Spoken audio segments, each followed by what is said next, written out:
Bienvenue dans Faut qu'on en parle.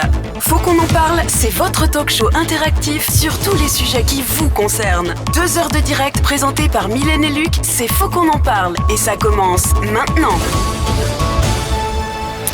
Eh bien, bienvenue à toutes et à tous dans votre émission Faut qu'on en parle. Nous avons décidé de faire un focus sur le handicap et les maladies rares. Où en sommes-nous aujourd'hui sur les traitements ? Le Téléthon arrive à sa 35e campagne. Faisons le point avec nos invités sur les avancées de la recherche ainsi que les victoires actuelles qui ont pu avoir lieu grâce à vos dons. Nous entrerons aussi dans les coulisses de notre ADN. Nous parlerons thérapie génique. Faut qu'on en parle, c'est votre émission.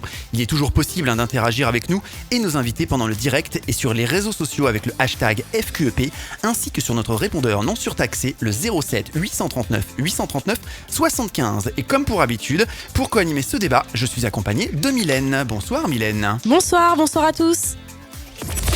Faut qu'on en parle, le sommaire.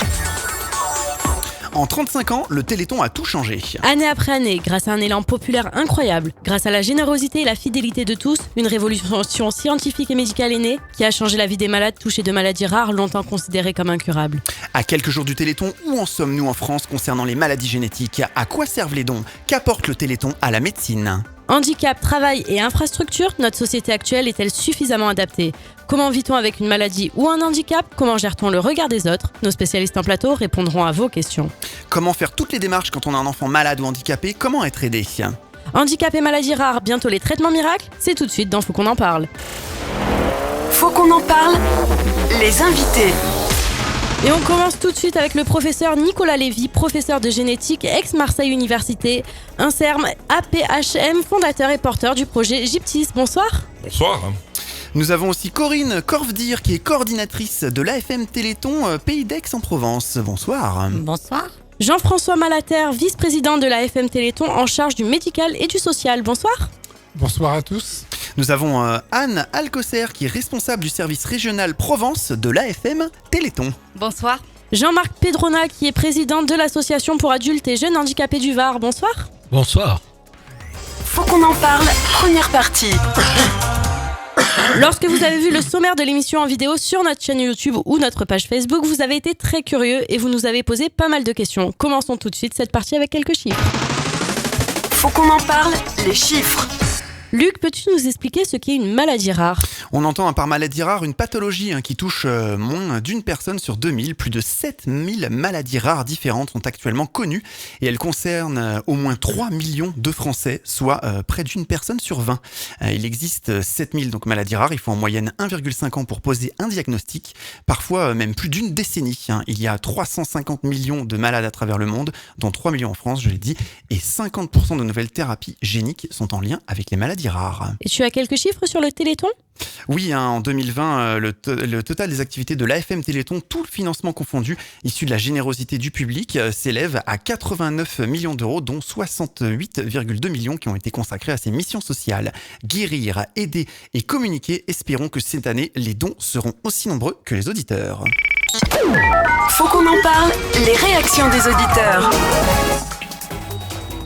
Alors, nous avons Alice de Zurich en Suisse. Merci d'aborder ce sujet, c'est très important. Tony de Paris, je soutiens le Téléthon, nous sommes en bonne santé, il faut que chacun apporte quelque chose pour aider à avancer dans la recherche de ces maladies.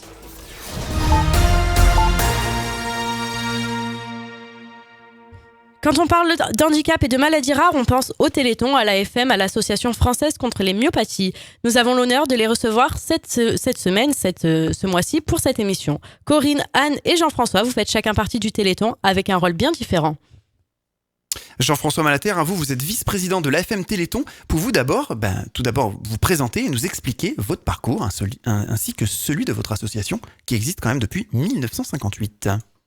Oui, effectivement. Donc, en ce qui me concerne, je suis arrivé au sein de l'association à la suite d'un diagnostic pour une maladie qui concernait mes 2 enfants, une maladie assez terrible qu'on appelle la myopathie de Duchenne, une maladie qu'on ne sait toujours pas guérir. Il faut savoir que c'est à partir de cette maladie qu'un certain groupe de parents, en 1958, vous l'avez dit, ont décidé de créer une association parce que, en fait, ils n'acceptaient pas le diagnostic qui avait été posé pour leur enfant et surtout le pronostic qui était fait à l'époque, puisque on vous disait myopathie de Duchenne, pas de traitement, espérance de vie 15 à 20 ans. Et donc, quand on est parent, qu'on se retrouve placé dans cette situation, immédiatement, il y a un credo qui s'impose, qui s'est imposé, qui gouverne notre association. Il tient en 3 mots, c'est refuser, résister, guérir. Refuser la fatalité et puis entrer en résistance pour mettre en œuvre tous les moyens pour lutter contre cette pathologie et puis surtout aller vers la guérison. C'est l'objectif que s'étaient fixé ces quelques familles. Et grâce au Téléthon qui a été organisé à partir de 1987, des dons en quantité importante sont arrivés et ont permis justement de lancer la recherche, de lancer les chercheurs pour aller vers des outils thérapeutiques complètement innovants qui n'existaient pas et qui ont permis de révolutionner véritablement la recherche médicale et qui constitue aujourd'hui l'avenir de la médecine, je pense. Corinne Cordif, vous êtes coordinatrice de l'AFM Téléthon d'Aix-en-Provence. Vous, quel est votre rôle ? Bonsoir, donc je suis responsable du Téléthon sur le pays d'Aix et Salonnais, donc une partie des Bouches-du-Rhône, et mon rôle est de développer la collecte et la mobilisation au profit du Téléthon et de développer toutes les animations de terrain que vous pouvez voir pendant les 30 heures. Très bien, nous avons aussi Anne Alcocer, qui est donc responsable du service régional de l'AFM Téléthon en Provence. Qu'est-ce que vous apportez, vous, comme pierre à l'édifice du Téléthon ? Alors, moi, je suis une professionnelle du service régional Provence, de la branche aidée de l'AFM Téléthon.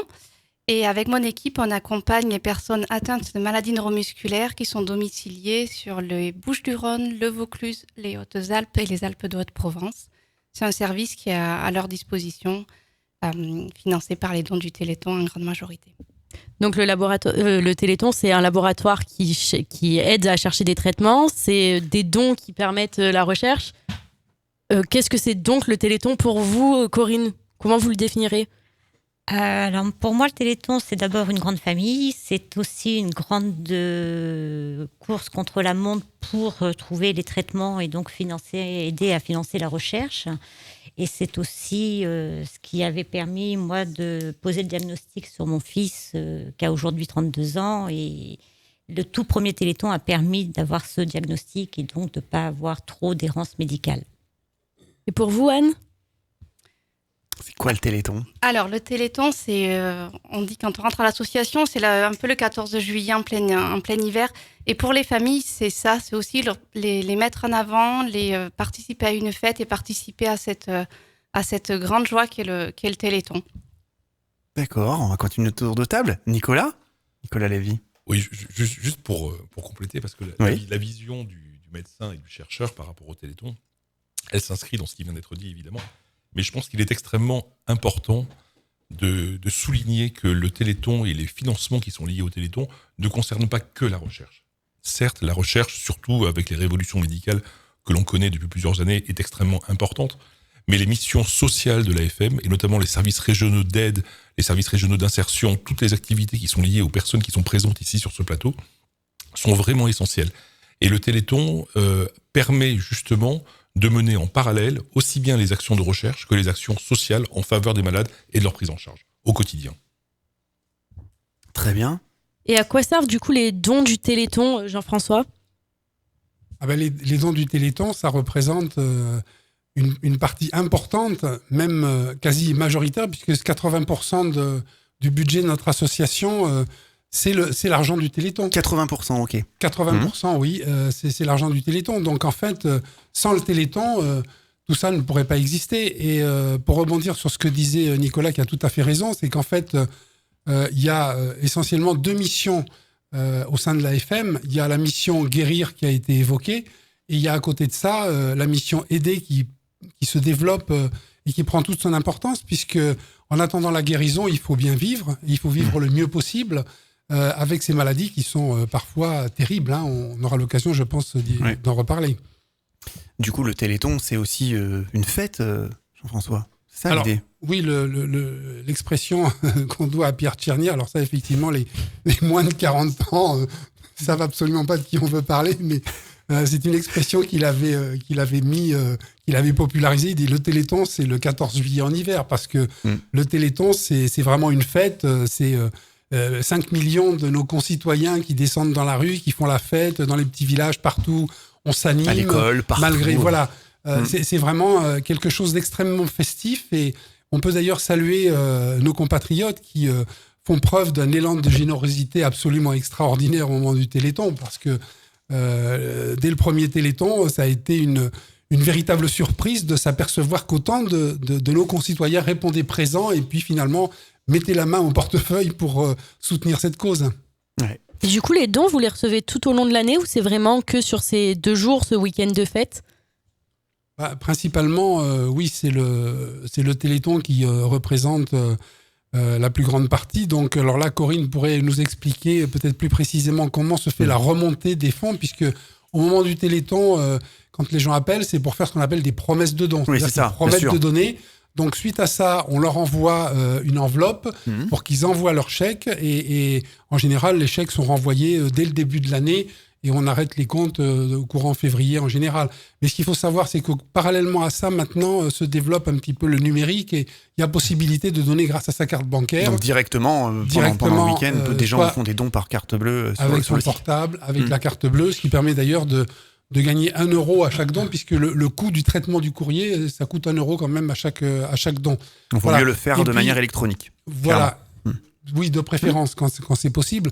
Et puis, effectivement, il y a à côté de ça aussi un certain nombre de partenaires qui nous soutiennent, qui sont là, qui répondent présents, qui soit organisent des manifestations, soit soutiennent des projets de l'association. Donc voilà, mais principalement, c'est effectivement au moment du Téléthon que le plus gros rentrée de fonds se fait. On a une question de Anne sur notre page Facebook qui nous demande pourquoi 1 fois par an le Téléthon ? Corinne, peut-être, du coup. Bonne question. Oula, oui, Corinne. Alors, oui, c'est dur. Non, pourquoi 1 fois par an ? Parce que je pense que 2, ce serait un peu beaucoup à gérer quand même, faut être honnête. Ouais. Mais bon, ce serait bien aussi. Mais 1 fois par an, parce qu'à l'époque, quand le Téléthon a été mis en place en décembre 87, c'était Pierre Mirambeau qui était parti aux États-Unis, qui avait vu un Téléthon aux États-Unis, qui s'est dit « Et pourquoi on ferait pas ça en France ?» et qui, du coup, ont bougé, ont enfoncé les portes, on va dire, et auprès de Antenne 2 à l'époque. Et voilà, il y avait une date de disponible sur un week-end et on a démarré le Téléthon en décembre aussi à cause de ça. Et à partir du premier Téléthon, Bernard Baratou, le président de l'époque, s'était engagé à rendre compte de ce qui était fait de l'argent et Antenne 2 s'était engagé à poursuivre cette opération. Donc, voilà. Le Téléthon, c'est une opération énorme. Alors donc, déjà, il faut la collaboration de France Télévisions, qui met partenaire depuis 30 le début. heures d'antenne. Je crois que c'est une opération exceptionnelle. Dans le monde télévisuel, nulle part ailleurs dans le monde, il existe ce Téléthon, ce marathon télévisuel pendant 30 heures. Donc, c'est une très grosse organisation. Je peux vous dire qu'il y a un certain nombre de personnes qui soient bénévoles ou qui soient salariés au sein de l'association, qui travaillent toute l'année pour organiser un Téléthon. Donc, effectivement, c'est une opération très importante. Ce qu'on a essayé de faire récemment, c'est à cause justement de l'année où on a connu cette pandémie terrible, il y a des opérations qui ont été menées en dehors de la période propre de Téléthon. C'est notamment le Téléthon des campings. Pour ceux de vos auditeurs qui peut-être ont rencontré lors de leurs vacances des campings, qui organisent justement des manifestations, des jeux pour récolter de l'argent pour le Téléthon. Donc, effectivement, ça se fait aussi pendant les vacances, là. Alors, il y a aussi ça reste marginal. Il y a aussi un intérêt, je dirais, que ce soit plutôt fait en fin d'année. C'est souvent, les gens se disent, ça y est, c'est le moment peut-être aussi pour les impôts, puisqu'on peut quand même rappeler que beaucoup de l'argent en fait, qu'on peut donner au Téléthon est déductible des impôts. C'est 75%, alors, c'est ça 66%. 66%. Okay. Alors, effectivement, pour les gens qui ont la chance de payer des impôts, il faut savoir que, effectivement, ils peuvent déduire... Ils peuvent choisir de donner 66% à l'État ou de le donner à vous. Voilà. Donc, il faut mieux le donner. Ils peuvent récupérer 66% de leurs dons. Et souvent, oui, effectivement, ces gens-là font des dons en fin d'année. Voilà, se disent, tiens, je vais te donner des situations. Mais ce qui est quand même à signaler, c'est que dans le cadre du Téléthon, il y a beaucoup de gens qui n'ont pas vraiment de gros moyens, donc des gens qui ne payent pas d'impôts, enfin des gens qui ne payent pas d'impôts parce qu'ils ne sont pas imposables, mais qui quand même participent en masse au moment du Téléthon en donnant ce qu'ils peuvent donner. Quand on répond des fois au téléphone, on a des personnes qui nous disent écoutez, une dame d'un certain âge qui nous dit écoutez, moi je n'ai pas encore touché ma retraite, donc je vais vous faire un chèque, mais si vous pouvez attendre telle date, voilà, je vous donne 10 €, 5 €. Donc c'est ça qui est très important dans le Téléthon, c'est que c'est une participation de la société très importante, avec des gens qui se mobilisent pour une cause qui, je crois, est une cause vraiment humaine, et ils ont compris qu'en fait cette cause finalement concerne tout le monde. On le verra peut-être plus tard, c'est que les recherches qui sont faites actuellement, les outils thérapeutiques qui sont développés, eh bien, vont concerner des maladies qui ne sont plus des maladies rares, mais des maladies très courantes. Et quel est le type de profil des donneurs ? Des donateurs, ouais. Des donateurs. Il n'y a pas de profil type. C'est n'importe qui. Oui, non, je pense qu'il y a il y a pas de, comme je disais, il y a une grosse mobilisation de personnes qui n'ont pas forcément de gros moyens. Il y a aussi des gros donateurs, hein, des gens. Donc j'ai pas là de profil particulier à vous donner. Je crois que c'est une mobilisation quasi générale, nationale et générale, clairement. Toutes les couches, on retrouve toutes les couches de la population. On se retrouve dans quelques secondes. Salut, c'est Soprano. Je suis très heureux d'être le parrain du 35e Téléthon. Le combat des familles est extraordinaire et les victoires remportées contre la maladie sont incroyables. Le 3 et le 4 décembre, vous verrez à quel point le Téléthon a tout changé. Continuons ensemble, soutenons les chercheurs, faites un don au 36 37 ou sur téléthon.fr. Merci. Pour réécouter toutes nos émissions, on vous donne rendez-vous sur notre site internet fautquonenparle.fr et sur toutes les plateformes de podcast. Corinne, justement, petit focus sur les actions. Quelles sont les principales actions que vous mettez en place, déjà, localement, pour le Téléthon ? Alors, on en a beaucoup sur le Pays d'Aix et Salonnais. On a, par exemple, je vais vous citer quelques actions. C'est des actions qui peuvent être mises au niveau national. Hein, voilà. Focus sur votre... On a Tretz, par exemple, cette année, qui va faire un plateau sportif sur 24 heures avec un relais de course. Et chaque kilomètre est sponsorisé par une entreprise qui reversera au Téléthon. On a un relais de course aussi entre Pélissane et la Barbin qui va se faire. Et puis après, on a toutes les soirées, alors même si c'est compliqué, soirées musique. Les repas cette année sont un peu plus difficiles, bien évidemment. On a des associations qui font des ventes d'objets qu'ils ont fabriqués eux-mêmes. On a des maisons de retraite qui participent en faisant des lotos. Enfin, il y a plein d'animations différentes. Toutes générations confondues, bien sûr. Bien sûr. Les écoles aussi qui participent. Et combien on retrouve de bénévoles pour ces événements ? Au niveau national, c'est à peu près 260 000 bénévoles sur toute la France qui sont sur le terrain, tant les organisateurs, donc ceux qui font l'animation, et nous, les bénévoles des coordinations, ça représente à peu près ça. Ah oui, effectivement. Donc c'est vraiment tout. Oui, Jean-François ? Oui, alors tous les ans, juste pour dire que tous les ans, le Téléthon prend un objectif particulier. Donc cette année, c'est la lumière, c'est faire la lumière sur le Téléthon. Donc les idées qui ont été données aux organisateurs de manifestations, c'est d'utiliser la lumière, donc du téléphone portable, des torches, des bougies, allumer des feux. Enfin, d'accord, autour de cette thématique. Voilà, autour de cette thématique, c'est la lumière sur le Téléthon cette année. D'accord. Et comment vous rejoindre, Corinne, et devenir également bénévole ? Alors pour ça, vous avez sur le site téléthon.fr, vous pourrez retrouver les coordinations de toute la France qui existent, hein, parce qu'il y en a au minimum une par département. Sur les Bouches-du-Rhône, on est 5. Et puis là-bas, on vous dirige vers la coordination de votre secteur et il suffit de nous contacter et on rappelle les gens, en principe, très rapidement, on laisse passer personne. Soit les gens veulent rentrer dans une équipe de coordination, donc être bénévoles avec nous pour développer le Téléthon et la mobilisation sur le terrain. Soit les gens veulent être bénévoles du côté organiser une animation dans leur village, dans leur association, dans l'école, etc. Vous arrivez facilement à trouver des bénévoles ? Non. Donc, si on peut faire un appel à tous les gens qui nous écoutent ce soir sans problème, ils peuvent contacter s'ils ont... Il n'y a pas forcément besoin d'avoir un temps libre énorme. En fait, dans les coordinations, on adapte en fonction des disponibilités des bénévoles. C'est-à-dire que moi, j'ai une équipière qui travaille encore, donc il y a peu de disponibilité. Moi, j'ai commencé le Téléthon, j'apprenais peu de temps après pour mon fils, je travaillais et j'étais bénévole au Téléthon. Donc, on donne au Téléthon le temps dont on dispose. Bon, dans mon équipe, par moment, on me demande peu de temps et j'en demande beaucoup. Mais bon, voilà, on a une période difficile, enfin difficile non, qui est très sympa, mais qui est chargée actuellement, bien évidemment. Mais tout le monde peut être bénévole au Téléthon. Très bien, donc appel aux bénévoles, on peut vous contacter, on peut retrouver toutes les coordonnées de toutes les coordinations locales sur le site du Téléthon. On a une question de Lucie qui demande, est-ce que les mineurs peuvent devenir bénévoles ? Alors, moi, j'accepte des bénévoles mineurs. J'en ai une qui va être avec moi le week-end prochain, qui va tourner sur le secteur du Pays d'Aix et Salonnais, avec quelqu'un de mon équipe. Elle est mineure. J'ai demandé l'autorisation de ses parents pour simplement que les parents soient au courant déjà à la base.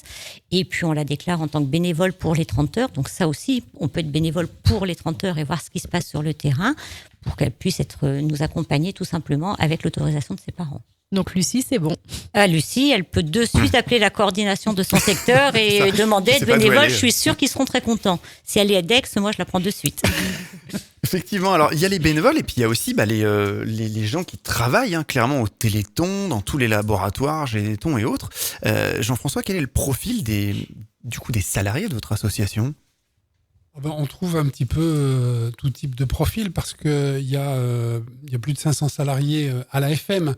Alors l'AFM, ce n'est qu'une partie du dispositif puisqu'on a l'habitude de parler de galaxies. Donc en gros, il y a aussi, si vous voulez, à côté de l'AFM proprement dit, qui s'occupe des maladies neuromusculaires, il y a tout un dispositif qui consiste à lancer la recherche. Donc on a ce qu'on appelle des bras armés. Ce sont des laboratoires comme par exemple le Généthon qui a été le premier créé à l'époque du premier Téléthon pour lancer la recherche dans le domaine de la génétique. Vous avez ISTEM aussi qui travaille sur les cellules souches. Et puis vous avez l'Institut de myologie qui se spécialise dans le muscle, l'étude du muscle. À côté de ça, on finance aussi un certain nombre de plateformes. Nicolas Lévy pourra en parler beaucoup mieux que moi puisqu'il est soutenu justement par les fonds du Téléthon depuis bien longtemps pour travailler justement dans le domaine de la recherche et des applications médicales. Et puis, on élargit aussi, puisqu'on s'intéresse également à l'ensemble des maladies rares, puisqu'on est spécialisé à l'AFM sur les maladies qu'on appelle neuromusculaires. Mais il y a des maladies rares qui touchent un petit peu tous les organes, qui sont beaucoup plus nombreuses. Donc c'est pour ça qu'on a créé au sein de l'hôpital Broussais à Paris une plateforme qui regroupe un certain nombre de structures qui travaillent sur les maladies rares en général. Donc il y a une alliance d'associations de maladies rares qui regroupe actuellement plus de 200 associations de maladies rares. Il y a un site internet Orphanet qui renseigne sur les maladies rares. Il y a un service téléphonique Maladies Rares Info Service qu'on peut appeler pour avoir des informations sur les maladies rares. Et puis il y a aussi une fondation maladies rares qui intervient dans les domaines où nous, on n'est pas spécialistes pour lancer des appels d'offres. Donc vous voyez, c'est un dispositif extrêmement complet qu'il y a sur cet ensemble de maladies rares. C'est pour ça qu'on a coutume de dire qu'on est dans une stratégie d'intérêt général. Innovation, stratégie d'intérêt général, ce sont deux maîtres mots au sein de notre association. Et en plus, vous êtes une association, donc la totalité des fonds est utilisée pour ça. Voilà, il n'y a pas d'actionnaire en haut pour prendre des bénéfices. Tout à fait. C'est-à-dire que tout l'argent qui est rassemblé, qui est recueilli, que ce soit le Téléthon, que ce soit les partenaires, que ce soit les soutiens qu'on peut recevoir, les legs, tout cet argent est investi effectivement dans nos missions sociales, c'est-à-dire il y a deux principales missions sociales que sont guérir et aider, qu'on a évoqué tout à l'heure, et puis il y a aussi une mission qui est communiquer, qui est de faire savoir effectivement et de communiquer sur ce qu'on fait. Ce qu'on fait effectivement lors de cette émission, tout à fait. Nous allons aborder notre thématique suivante, on va dériver tranquillement sur les maladies. On se retrouve dans quelques secondes. Pour ne rien rater des coulisses de votre émission, rendez-vous sur Facebook, Instagram et notre chaîne YouTube Faut qu'on en parle. Nous recevons donc également le professeur Nicolas Lévy, qui est professeur de génétique à Aix-Marseille Université, à l'INSERM, à l'APHM. Et vous êtes aussi fondateur et porteur du projet Gyptis. Nicolas, en quelques mots, qu'est-ce que le projet Gyptis déjà ?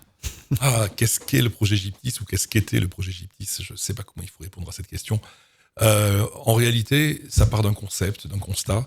C'est que les maladies rares, qui sont des maladies extrêmement fréquentes, lorsqu'on les regroupe, qui sont des maladies complexes, parce qu'elles ont des mécanismes complexes, parce qu'elles ont aussi peu de traitements disponibles aujourd'hui, sont des maladies pour lesquelles il me semble qu'il faut absolument mettre l'ensemble des activités dans un continuum.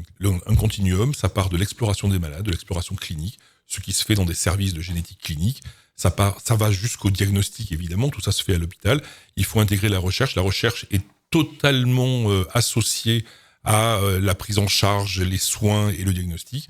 Et aujourd'hui, on ne peut pas parler de recherche thérapeutique si on n'inclut pas les développements thérapeutiques indispensables qui sont menés, y compris dans le monde industriel.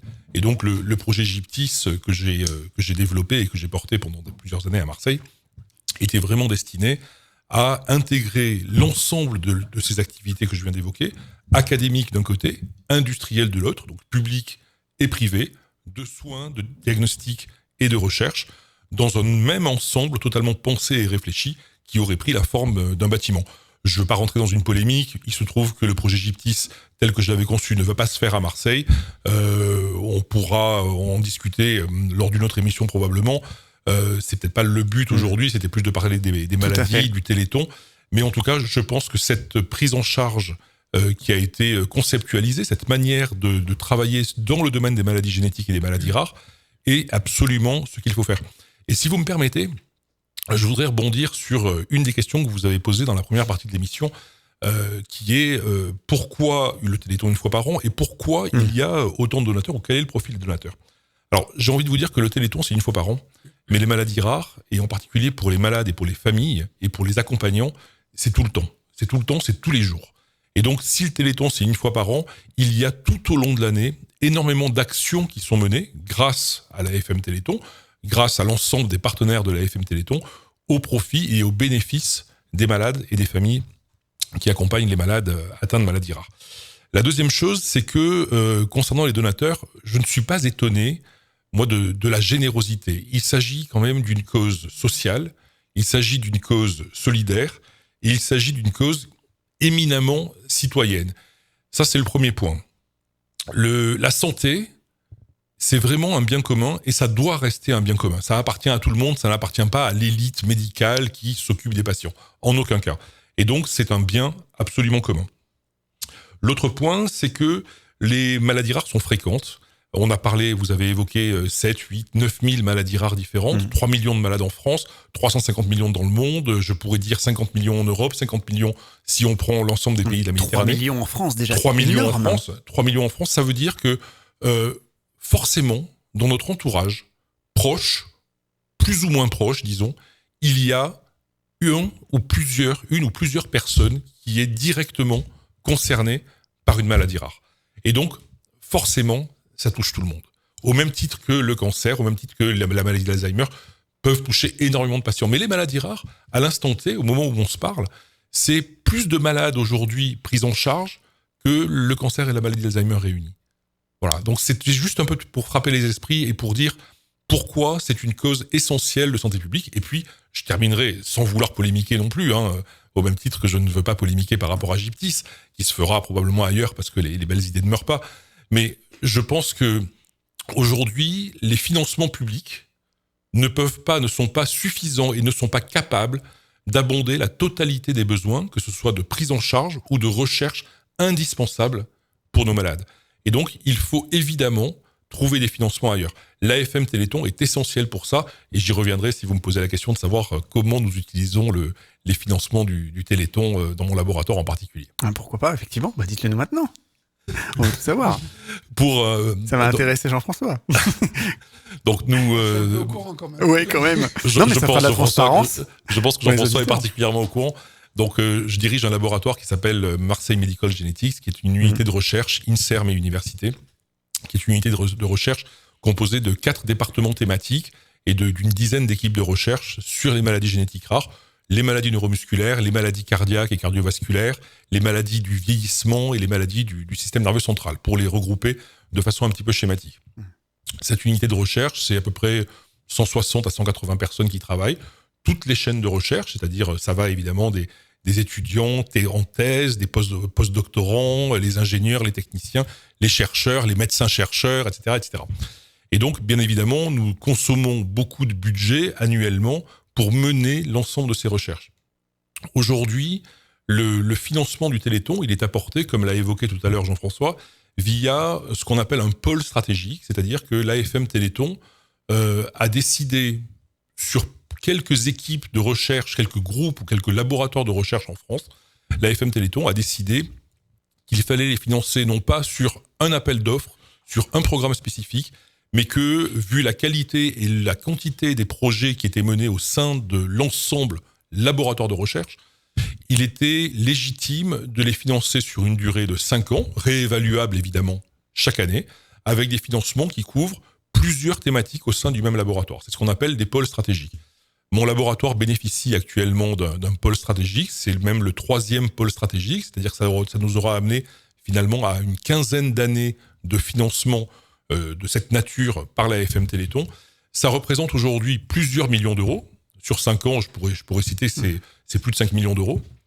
Et puis, ça représente surtout environ 30% du budget de fonctionnement annuel de l'ensemble de mon laboratoire. Ah oui, 30%, c'est vraiment une part énorme quand même. C'est énorme. C'est énorme. C'est-à-dire que c'est énorme quand on les a et qu'on peut faire des choses avec, mais c'est encore plus énorme si on imagine qu'on pourrait ne pas les avoir. C'est-à-dire que si on se met dans l'hypothèse où demain, ces financements disparaîtraient, ça veut dire qu'il y a 30% de programmes qui s'arrêtent net, y compris des programmes de développement de traitement qui sont en train de porter leurs fruits pour aller vers un développement de médicaments. Mais oui. Voilà, donc c'est pour vous donner un petit peu la mesure de l'importance. On a une question de Thomas qui nous demande qu'est-ce qu'une maladie rare, une maladie génétique, et pourquoi la maladie apparaît-elle ? Qu'est-ce qu'une maladie génétique déjà ? Qu'est-ce qu'une maladie génétique ? Pour vulgariser pour les auditeurs. Alors, c'est très difficile de vulgariser ça, mais en même temps, pour Thomas, je vais essayer de le faire. On est dans l'intimité de chacune de nos cellules. Et dans cette intimité de chacune de nos cellules, il y a une molécule qui s'appelle l'ADN. L'ADN, c'est ce qui porte nos gènes. Et lorsqu'il y a des variations, alors la séquence de l'ADN, elle est extrêmement longue, elle est composée de bases qu'on appelle A, C, T et G. Et lorsqu'il y a une base de l'ADN qui est changée par rapport à ce qu'elle devrait être, si elle est changée dans une position et à un endroit qui constitue un gène... C'est comme un programme informatique, clairement. C'est un programme. Avec un bug dedans, il y a un bug. C'est un programme informatique. Il y a un bug dans le programme informatique, il y a une lettre qui est modifiée, ça va changer la fonction, ou ça va supprimer la fonction d'un gène très important. Ce gène, il peut être important pour développer une protéine de la peau, une protéine du cœur, et donc une fonction cardiaque, donc une fonction cutanée, donc une fonction rénale. Et une maladie génétique, elle apparaît un petit peu au hasard, finalement. La première fois qu'elle apparaît, elle apparaît parce que il y a des radiations, il y a des mutations spontanées qui surviennent, et qu'il y a surtout des mécanismes de réparation dans la cellule qui ne fonctionnent pas bien et qui ne réparent pas ces variations de la séquence de l'ADN. À ce moment-là, la maladie apparaît, mais si elle apparaît, elle peut aussi se transmettre. Oui, c'était la question de Hugo. Est-ce que c'est héréditaire, une maladie génétique ? Pas toutes, mais la plupart des maladies génétiques sont susceptibles d'être transmises, donc d'être héréditaires. Justement, on parlait de l'ADN. On a eu la chance de pouvoir visiter les laboratoires du Généton. On en parlera un petit peu tout à l'heure de ce laboratoire. On nous a fait faire une expérience sympathique. On nous a fait extraire notre propre ADN dans des tubes à essai. Alors je dis ça parce qu'en fait, c'est une expérience qu'on peut faire à la maison. Surtout à Marseille, avec le savon. Enfin bon. Ouais, tout à fait. Justement, on peut donner la recette. Il suffit juste de mettre un peu de salive dans un tube. Vous mélangez un peu de liquide vaisselle. Vous secouez un peu. Voilà, facile. Ensuite, on nous a fait mettre quelques grains de sel dedans. On a attendu un petit peu, puis on a rajouté de l'alcool à 70 degrés. On a secoué, on a attendu. Et donc, on a vu effectivement notre filament d'ADN qui est remonté. Voilà. Le savon, lui, a pour effet de faire ce qu'on fait avec les gestes barrières, clairement, de casser, c'est ça, les membranes des cellules. Hein, Nicolas ? C'est ça. Voilà. C'est une petite recette sympathique que vous pouvez effectivement faire à la maison. Puisqu'on parle des maladies, des maladies gérées au Téléthon, on a une question pour Jean-François. Quelles sont les principales maladies, que vous gérez au Téléthon ? Il y en a beaucoup, on va dire rares, mais principales. Alors l'AFM, c'est une association qui regroupe des maladies qu'on appelle neuromusculaires. Donc, ça représente... donc là, effectivement, j'ai besoin de l'aval de Nicolas, qui connaît ça beaucoup mieux que moi, mais ça représente quelques centaines de maladies, entre 200 et 300, je crois, les maladies neuromusculaires. Oui, un petit peu plus même. Voilà. Donc, quelques centaines de maladies. Donc, on est spécialisé et on développe effectivement des recherches, des prises en charge médicales sur ces maladies-là. Mais à côté de ça, on a dit effectivement qu'il y a 8000 maladies et maladies rares. Donc, c'est vrai qu'on ne pouvait pas laisser toutes ces autres maladies sans soutien. Et c'est pour ça que j'ai évoqué tout à l'heure la création de cette plateforme maladies rares à l'hôpital Broussais à Paris, qu'on soutient financièrement régulièrement tous les ans avec les unités que j'ai décrites. Donc, une alliance d'associations de maladies rares, c'est l'Alliance Maladies Rares, qui regroupe plus de 200 associations. Un service téléphonique qu'on appelle Maladies Rares Info Service, qu'on peut appeler, qu'on soit médecin, qu'on soit malade, à qui on a diagnostiqué une maladie, pour avoir des informations sur ces maladies. Il y a aussi un site Orphanet qui donne ces genres d'informations. Et puis il y a une fondation Maladies Rares qui lance tous les ans des appels d'offres pour des sujets sur lesquels on n'est pas compétent, mais qui concernent l'ensemble des maladies rares. Donc on apporte des financements à l'ensemble de cette structure régulièrement, année après année, depuis la création de ces différentes entités. Et quelle est la différence entre une maladie rare et une maladie orpheline ? Oui. Ça aussi, c'est une très bonne question. Donc, une maladie rare, ça a une définition. Mais à une époque, en fait, la plupart des maladies rares, on les appelait les maladies orphelines, parce qu'en fait, elles étaient orphelines de prise en charge, elles étaient orphelines d'intérêt des chercheurs pour beaucoup d'entre elles, elles étaient orphelines de traitement. À partir du moment où on a commencé, où les chercheurs ont commencé, et où les associations de malades ont commencé à porter des programmes de diagnostic, de soins et de recherche pour les maladies génétiques rares, on les a appelées les maladies rares. Alors, cette définition, c'est pas la seule, c'est-à-dire que le lien entre maladies orphelines et maladies rares, c'est celui-là.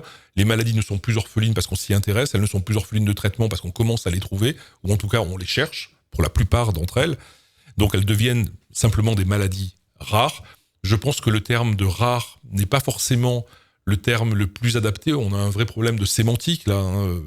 Parler de rareté lorsqu'on parle de 3 millions de malades en France, oui, ça paraît pas rare, ouais. Voilà, il y a un vrai paradoxe. En même temps, pour l'instant, on n'a pas trouvé mieux pour définir l'ensemble de ces maladies. Donc, on continue à les appeler les maladies rares. Et puis, la deuxième raison pour laquelle on les a appelées les maladies rares et plus les maladies orphelines, c'est que c'était dans les années 80, il y avait un statut spécifique qui était porté notamment par les Américains, par les agences américaines, qui était un statut du médicament qu'on appelait le médicament pour les maladies rares, qu'on appelait le médicament orphelin. Et donc c'est pour ça qu'on appelait aussi les maladies qui se rapportaient à ces médicaments potentiels les maladies orphelines.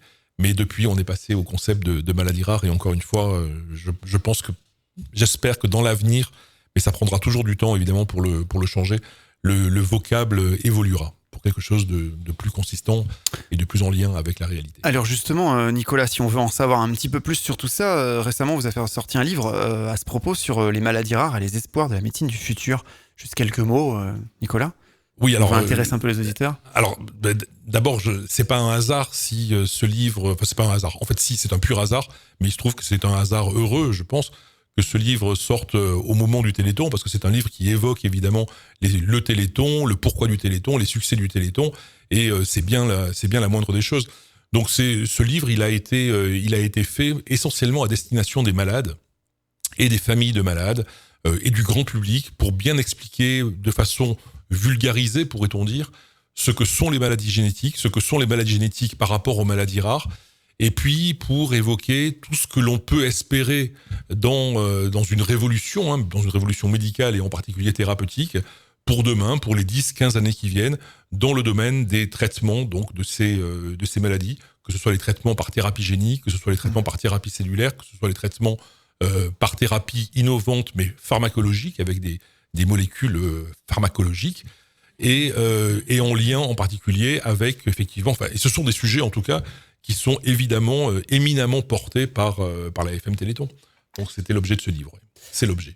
Alors comment on peut justement, avant de parler un peu de la création de traitements et puis des traitements et des succès aussi, parce qu'on va en parler, des victoires qui ont été faites grâce au Téléthon, comment on identifie déjà une maladie ? Est-ce que par exemple tous les médecins ont-ils la connaissance nécessaire pour repérer ces maladies ? Je vais me fâcher avec beaucoup de monde là. Mais non, je pense que c'est pas simple. Hein. D'abord, c'est pas simple. Et puis surtout, non, sans dénigrer qui que ce soit, parce que vraiment, il n'y a aucune raison de le faire. Je pense qu'il y a un souci en particulier de formation au cours des études médicales sur la génétique, les maladies génétiques et les maladies rares. Moi, quand j'ai fait mes études de médecine, je les ai démarrées en 1981, donc c'était pas hier. Je peux vous garantir que le terme de maladie rare n'a jamais été évoqué pendant la totalité de mon cursus médical. Et donc c'est vrai pour des générations de médecins qui ont été formés à la médecine classique, traditionnelle, de spécialité d'organes, mais pas aux maladies génétiques et aux maladies rares. Donc il y a un déficit de formation qui fait que, évidemment, tout le monde n'est pas formé à reconnaître une maladie rare, parce qu'une maladie génétique rare, c'est quelque chose qui a sa spécificité et qui ne peut être reconnu que par un spécialiste d'organes, enfin pas que, mais la plupart du temps par un spécialiste d'organes, ou par un généticien qui a l'habitude de prendre en charge ce type de pathologie. En revanche, je pense que la formation aujourd'hui, elle pourrait être extrêmement simplifiée pour que tous les médecins, quels qu'ils soient, et c'est déjà souvent le cas, hein, faut pas non plus exagérer, mais que tous les médecins puissent au moins se poser la question devant une maladie qu'ils jugent atypique, ou en tout cas qui présente un ou deux symptômes qui semblent atypiques par rapport au diagnostic qu'ils auraient porté initialement, qu'ils puissent au moins se poser la question de savoir et si c'était une maladie rare. Et dans ce cas-là, orienter vers le bon praticien, parce qu'aujourd'hui, en France, on a la chance de bénéficier d'un réseau de centres d'expertise dans tous les hôpitaux publics français, et un peu au-delà.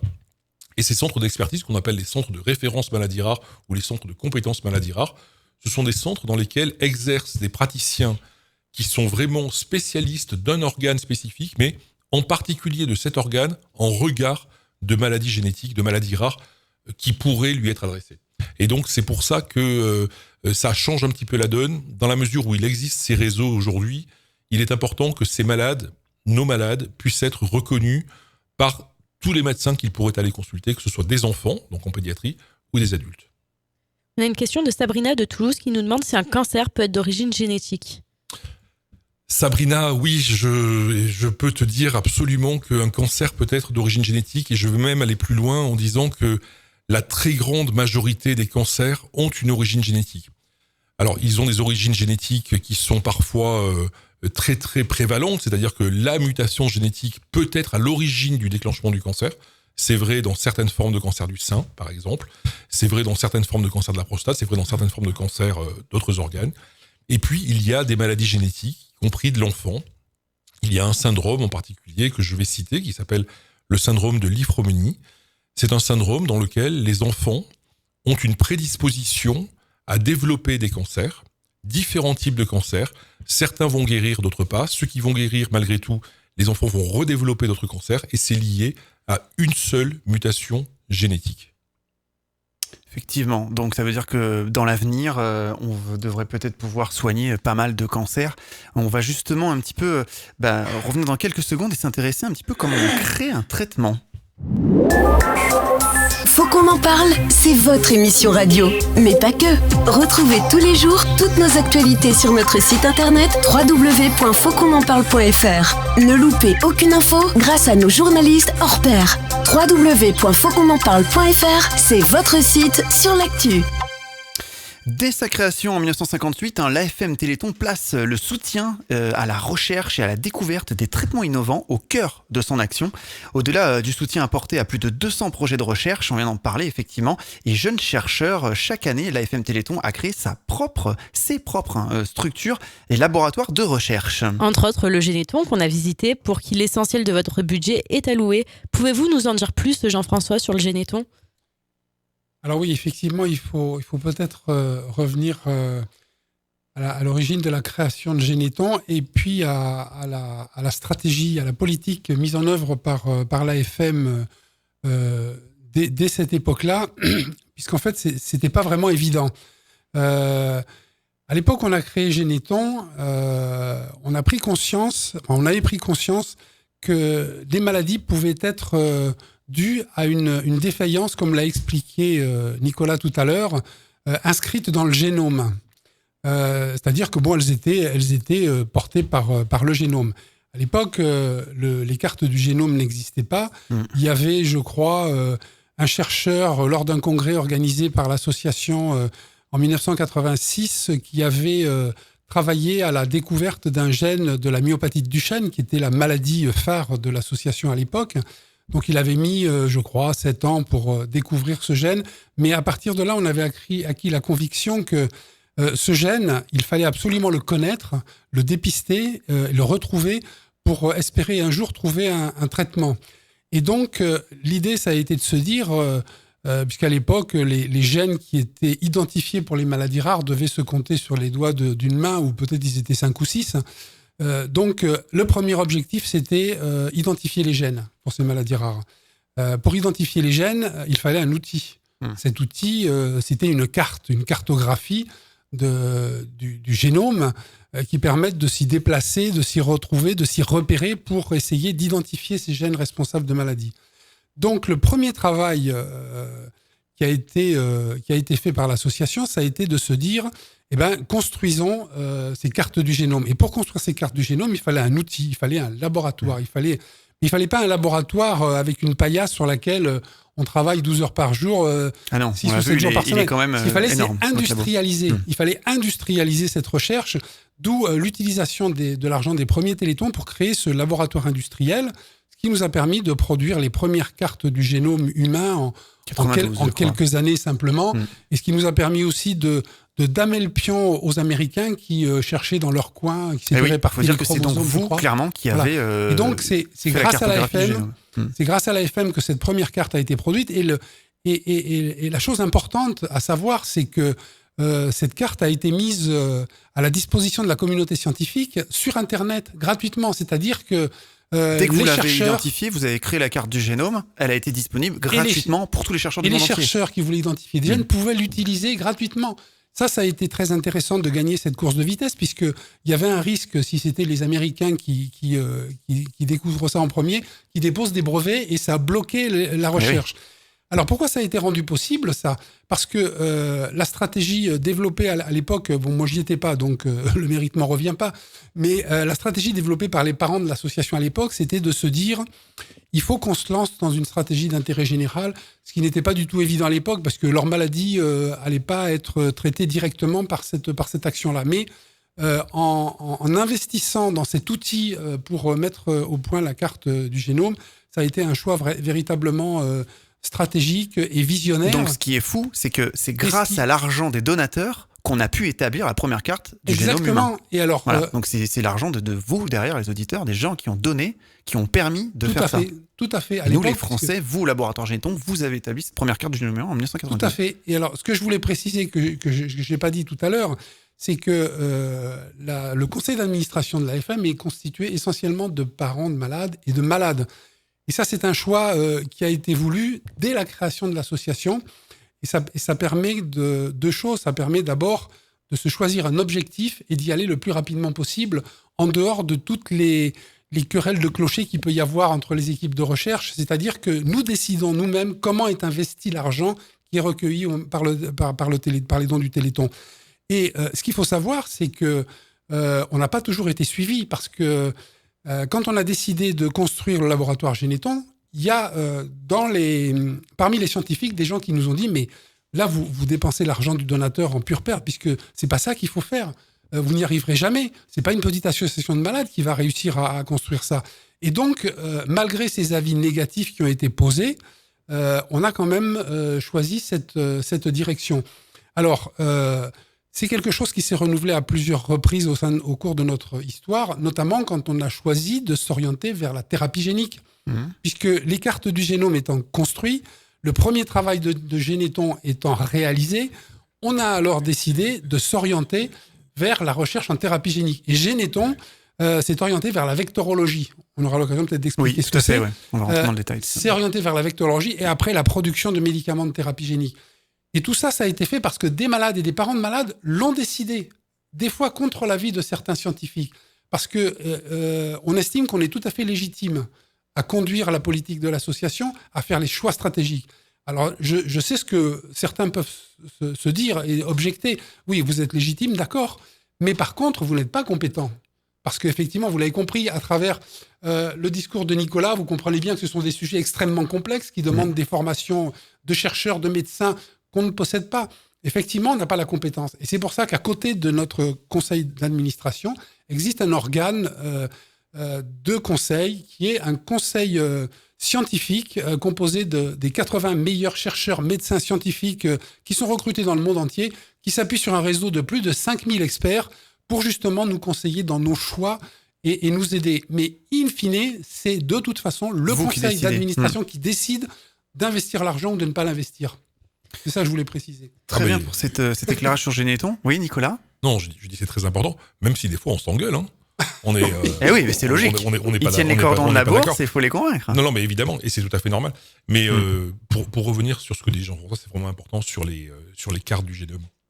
Les cartes du génome, ça a été un outil qui a été un outil universel et universellement utilisé. C'est-à-dire l'ensemble de la communauté des généticiens, dont l'objectif était à l'époque en priorité d'identifier des gènes impliqués dans des maladies génétiques, a utilisé les cartes qui ont été produites grâce à l'argent du Téléthon, avec évidemment de très très grands chercheurs. Ça, je pense que les gens ne savent pas. C'est vraiment, effectivement, je l'ai dit tout à l'heure, c'est l'argent des donateurs qui a permis d'établir la carte du génome humain en France, dans les laboratoires du Généton quand même. Et non seulement ça a été un exploit technologique, mais ça a été aussi, pas surtout, ça a été aussi quelque chose d'exceptionnel que ce financement qui permet de produire les premières cartes du génome soit en particulier un financement associatif.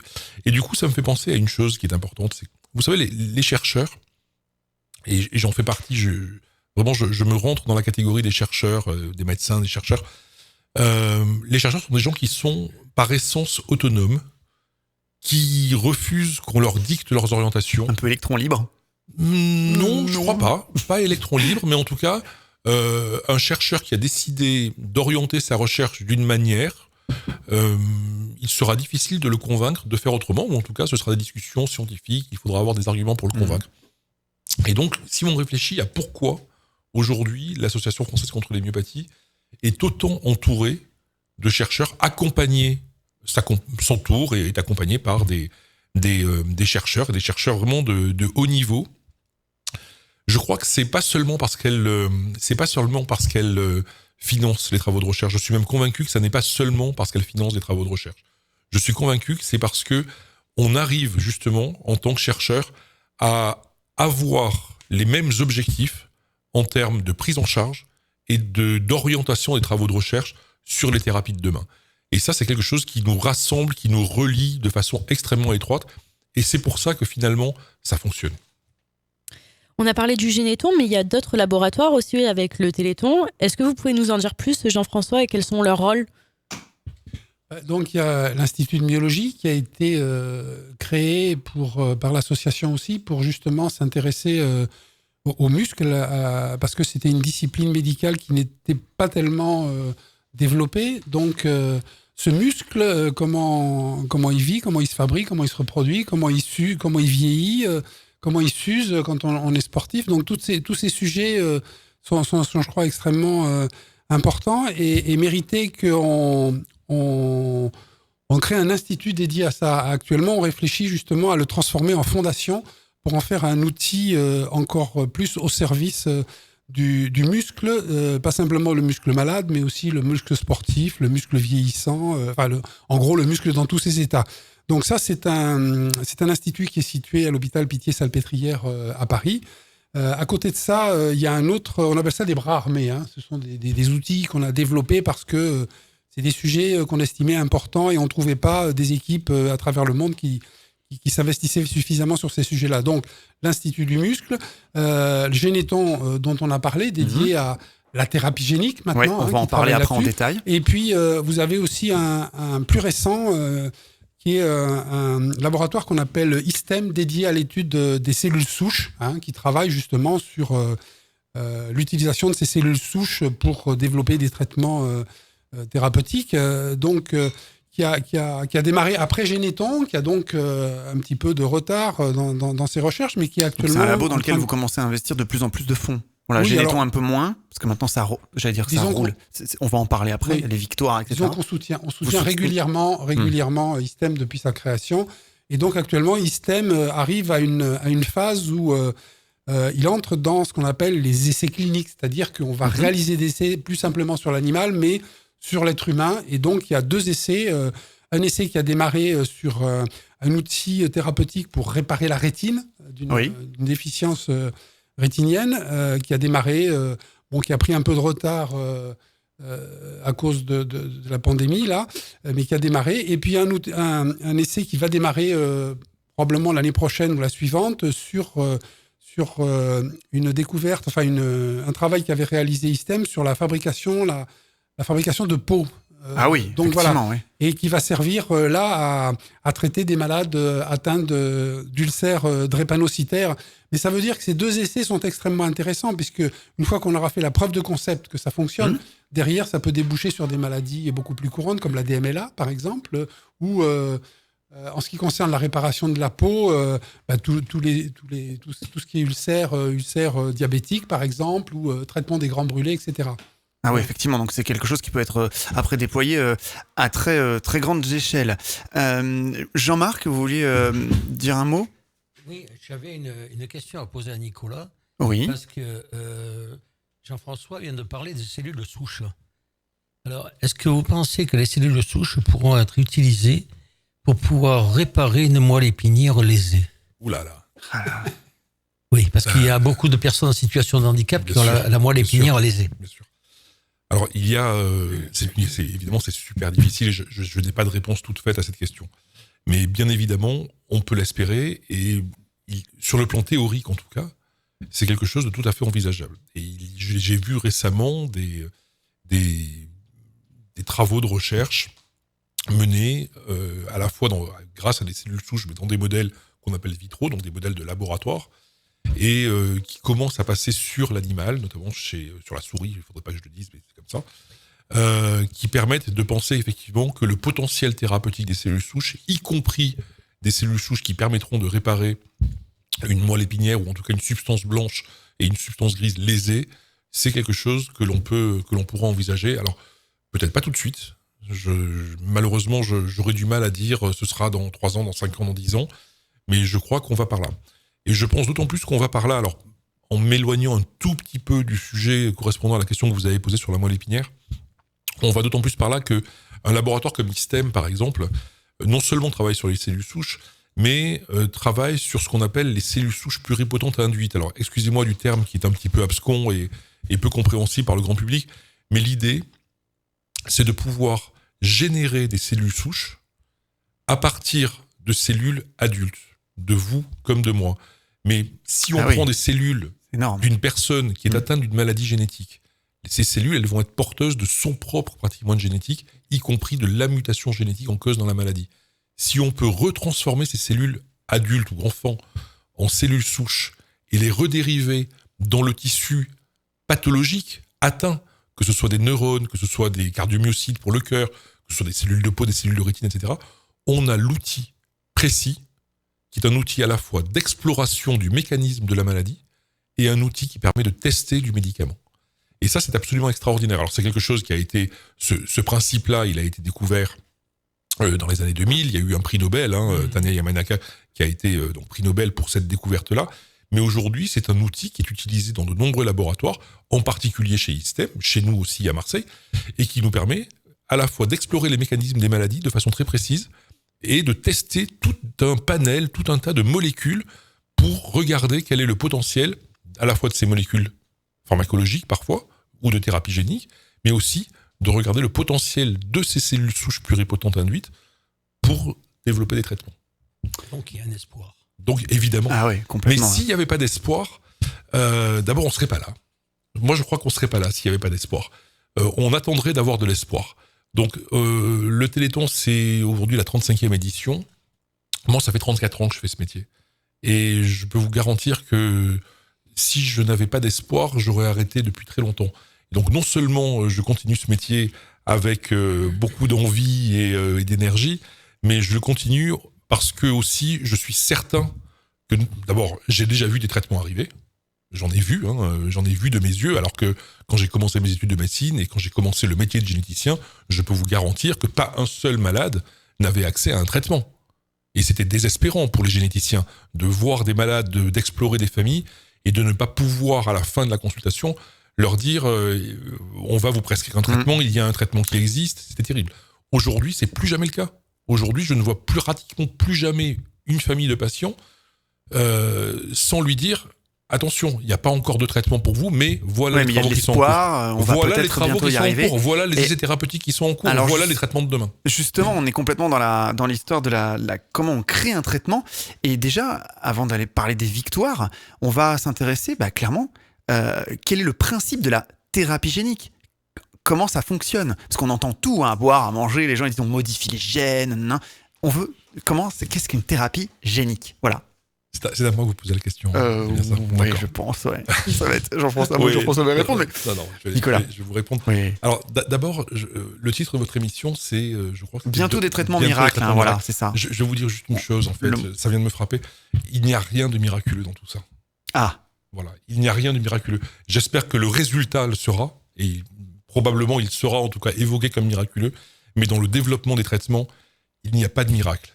Il y a énormément de travail, énormément de ténacité, de science pure et dure, de connexion. C'est vrai que dans Miracle, on a l'impression que ça vient comme ça, mais pas du tout. Non, je peux vous garantir que c'est un travail acharné de centaines de personnes pour développer un traitement. Alors, comment on développe un traitement Qu'est-ce que la thérapie génique? Et après, on parlera d'une victoire. Voilà, donc une maladie génétique, c'est une maladie qui est liée à un dysfonctionnement d'un gène. Soit c'est le gène qui est absent, soit c'est le gène qui est présent, mais qui est modifié et qui ne fonctionne pas. Soit il ne fonctionne pas, c'est-à-dire qu'il ne permet pas du tout de produire son produit, c'est-à-dire la protéine qui va générer une fonction, soit il fonctionne mal, c'est-à-dire que la protéine va être produite, mais pas au bon endroit, etc. Donc, très schématiquement, la thérapie génique, c'est une thérapie qui vise à modifier le message du gène pour rendre le message du gène à nouveau normal, pour que la fonction de la protéine puisse être produite. Alors, il y a deux manières. Alors, une des questions, on a eu beaucoup de questions sur notre répondeur sur ce sujet. Est-ce qu'on modifie les gènes ou est-ce qu'on apporte un message supplémentaire? C'est pas pareil. Alors, je peux pas répondre simplement à cette question par l'un ou l'autre, parce qu'en fait, on peut faire les deux. Ok. Et on sait aujourd'hui faire les deux. C'est-à-dire que la thérapie génique aujourd'hui, c'est pas seulement on va remplacer un gène malade. Alors, ça fait partie des outils de la thérapie. Ou un morceau du gène. Ou un morceau du gène malade. On sait le faire, on peut le faire dans un certain nombre de pathologies. D'ailleurs, on l'a fait.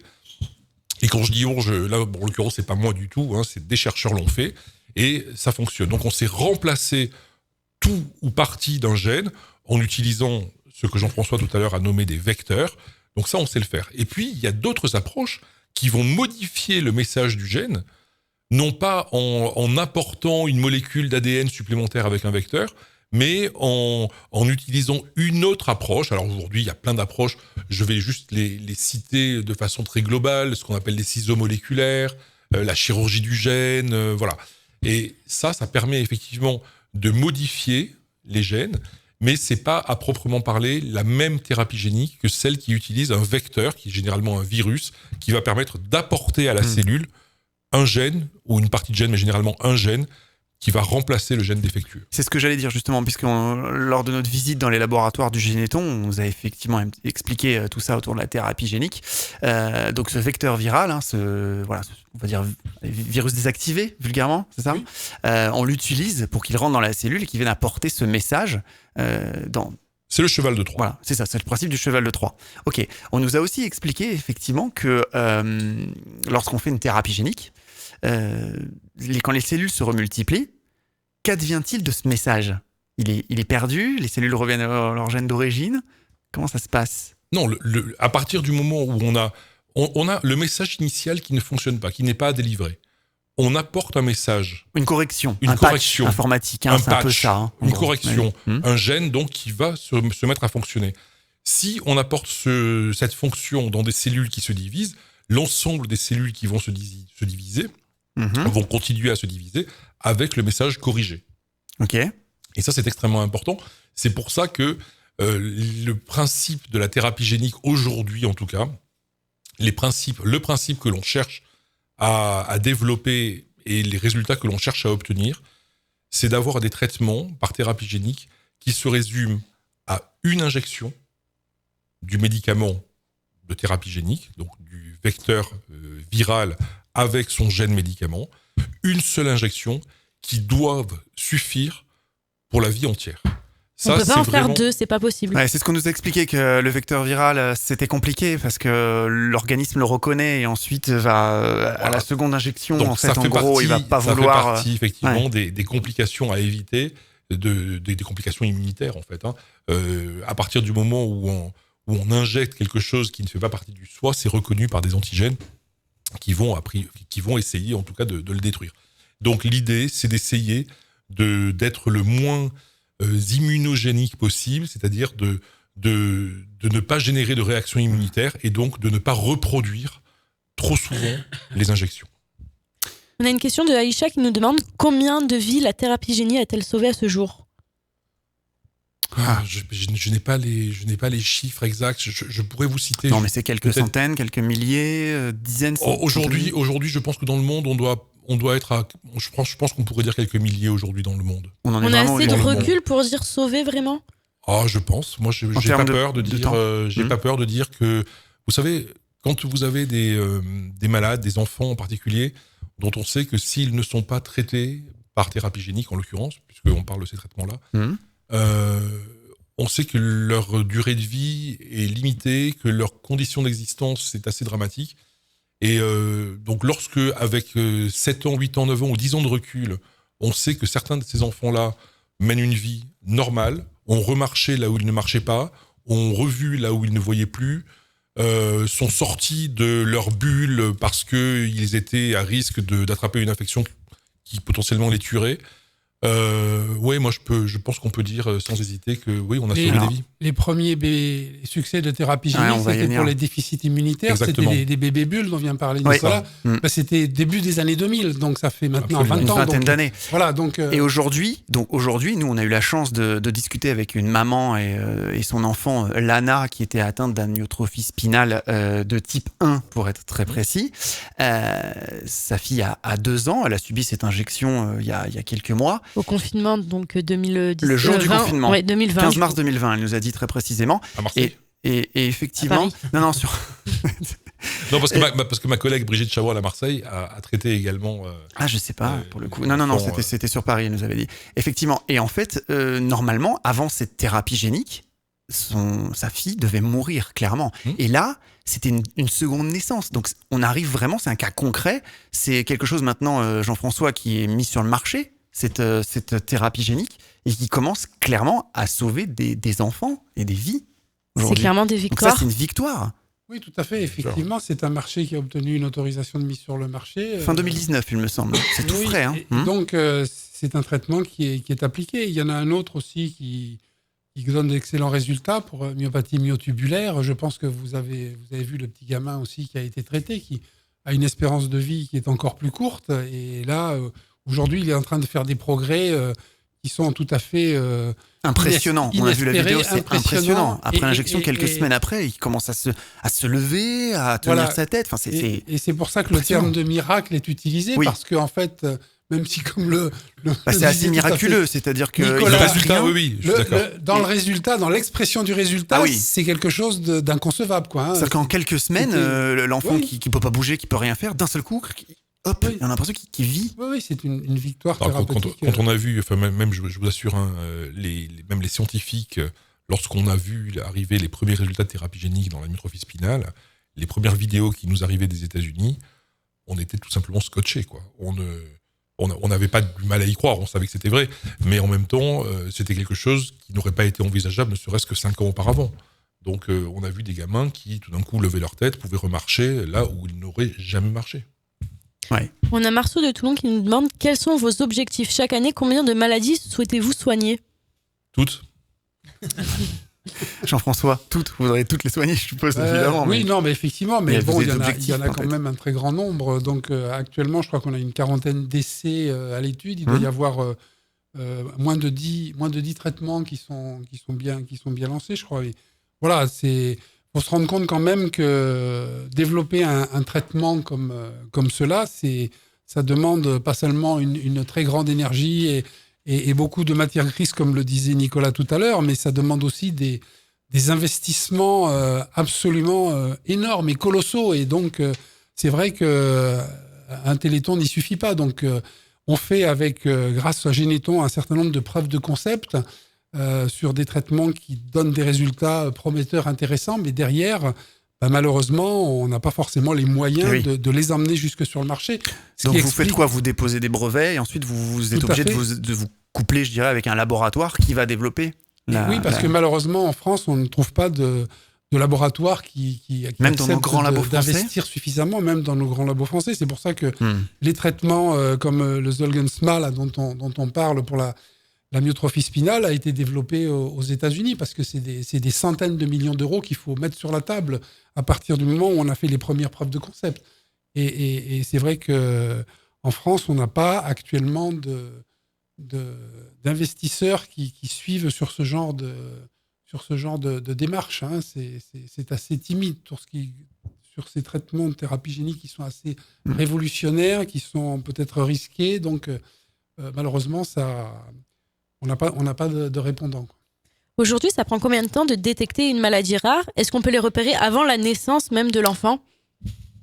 Ça dépend lesquels, bien sûr, mais oui, on peut les repérer avant la naissance de l'enfant pour certaines maladies, à partir du moment où, en tout cas, on a été alerté sur le fait qu'il y avait un risque dans une famille d'avoir un enfant atteint de telle ou telle maladie sévère.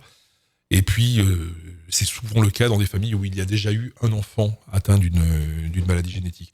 Donc oui, on peut les repérer avant la naissance. C'est pour ça que je disais tout à l'heure, c'est important de découvrir ces fameux gènes de maladies rares. Donc, quand on a commencé le premier laboratoire Généton, il y avait les gènes qu'on connaissait, qu'on avait identifiés, se comptaient sur les doigts des deux mains. Aujourd'hui, Nicolas pourra dire précisément combien de gènes ont été identifiés. Moi, j'ai 4000 en tête, mais certainement, ça a encore progressé. Oui, les mains ne suffisent plus. Hein, voilà. Même les pieds avec. Et donc, ça veut dire ça que avoir le gène responsable de la maladie, derrière... C'est la première étape, il faut l'identifier. Oui, c'est ça, il faut l'identifier, mais on peut développer... Effectivement, ça permet de développer le traitement. On a la cible, en fait. Mais ça permet aussi...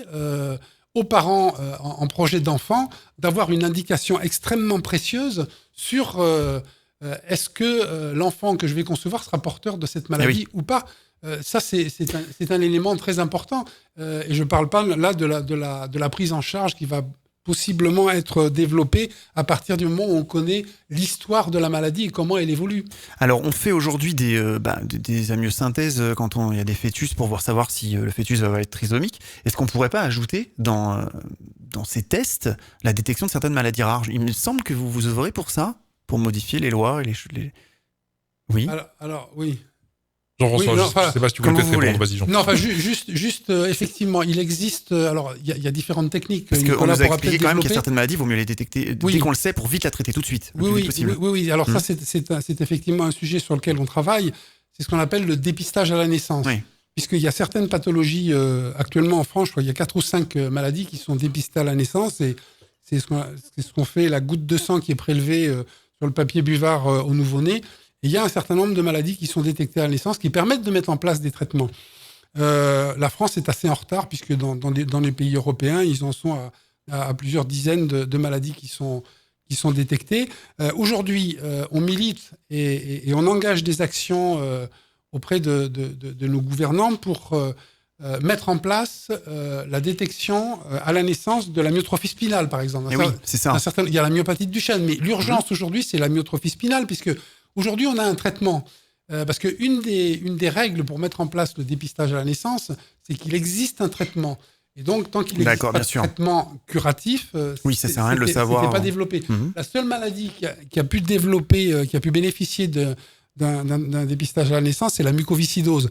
Il n'existait pas de traitement, mais on a pu démontrer qu'en faisant une prise en charge précoce, on améliorait les conditions de vie et l'espérance de vie.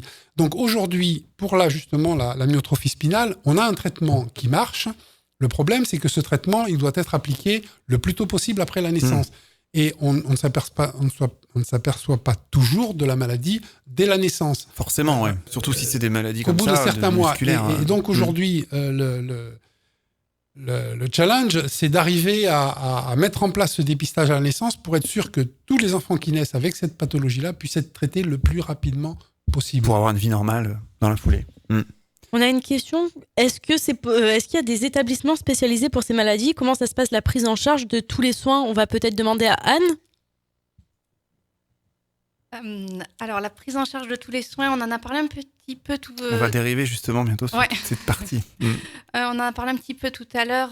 Il y a des équipes qui sont compétentes, ce que disait Nicolas tantôt, sur ces maladies rares. Et donc, c'est des prises en charge qui sont organisées dans les hôpitaux publics, sur des centres de référence liés aux maladies rares.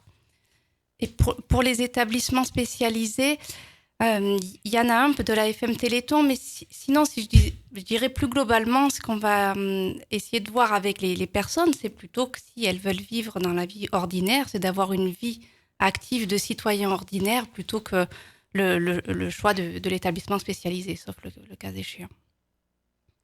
Effectivement.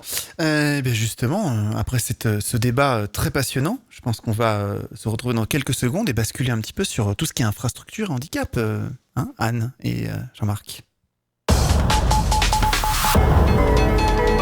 Salut, c'est Soprano. Je suis très heureux d'être le parrain du 35e Téléthon. Le combat des familles est extraordinaire et les victoires remportées contre la maladie sont incroyables. Le 3 et le 4 décembre, vous verrez à quel point le Téléthon a tout changé. Continuons ensemble, soutenons les chercheurs, faites un don au 36 37 ou sur téléthon.fr. Merci, je compte sur vous.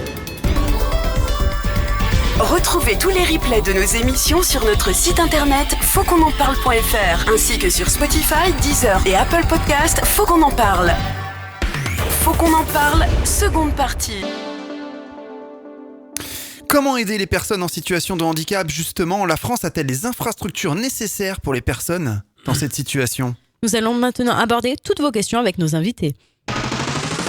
Faut qu'on en parle, les chiffres.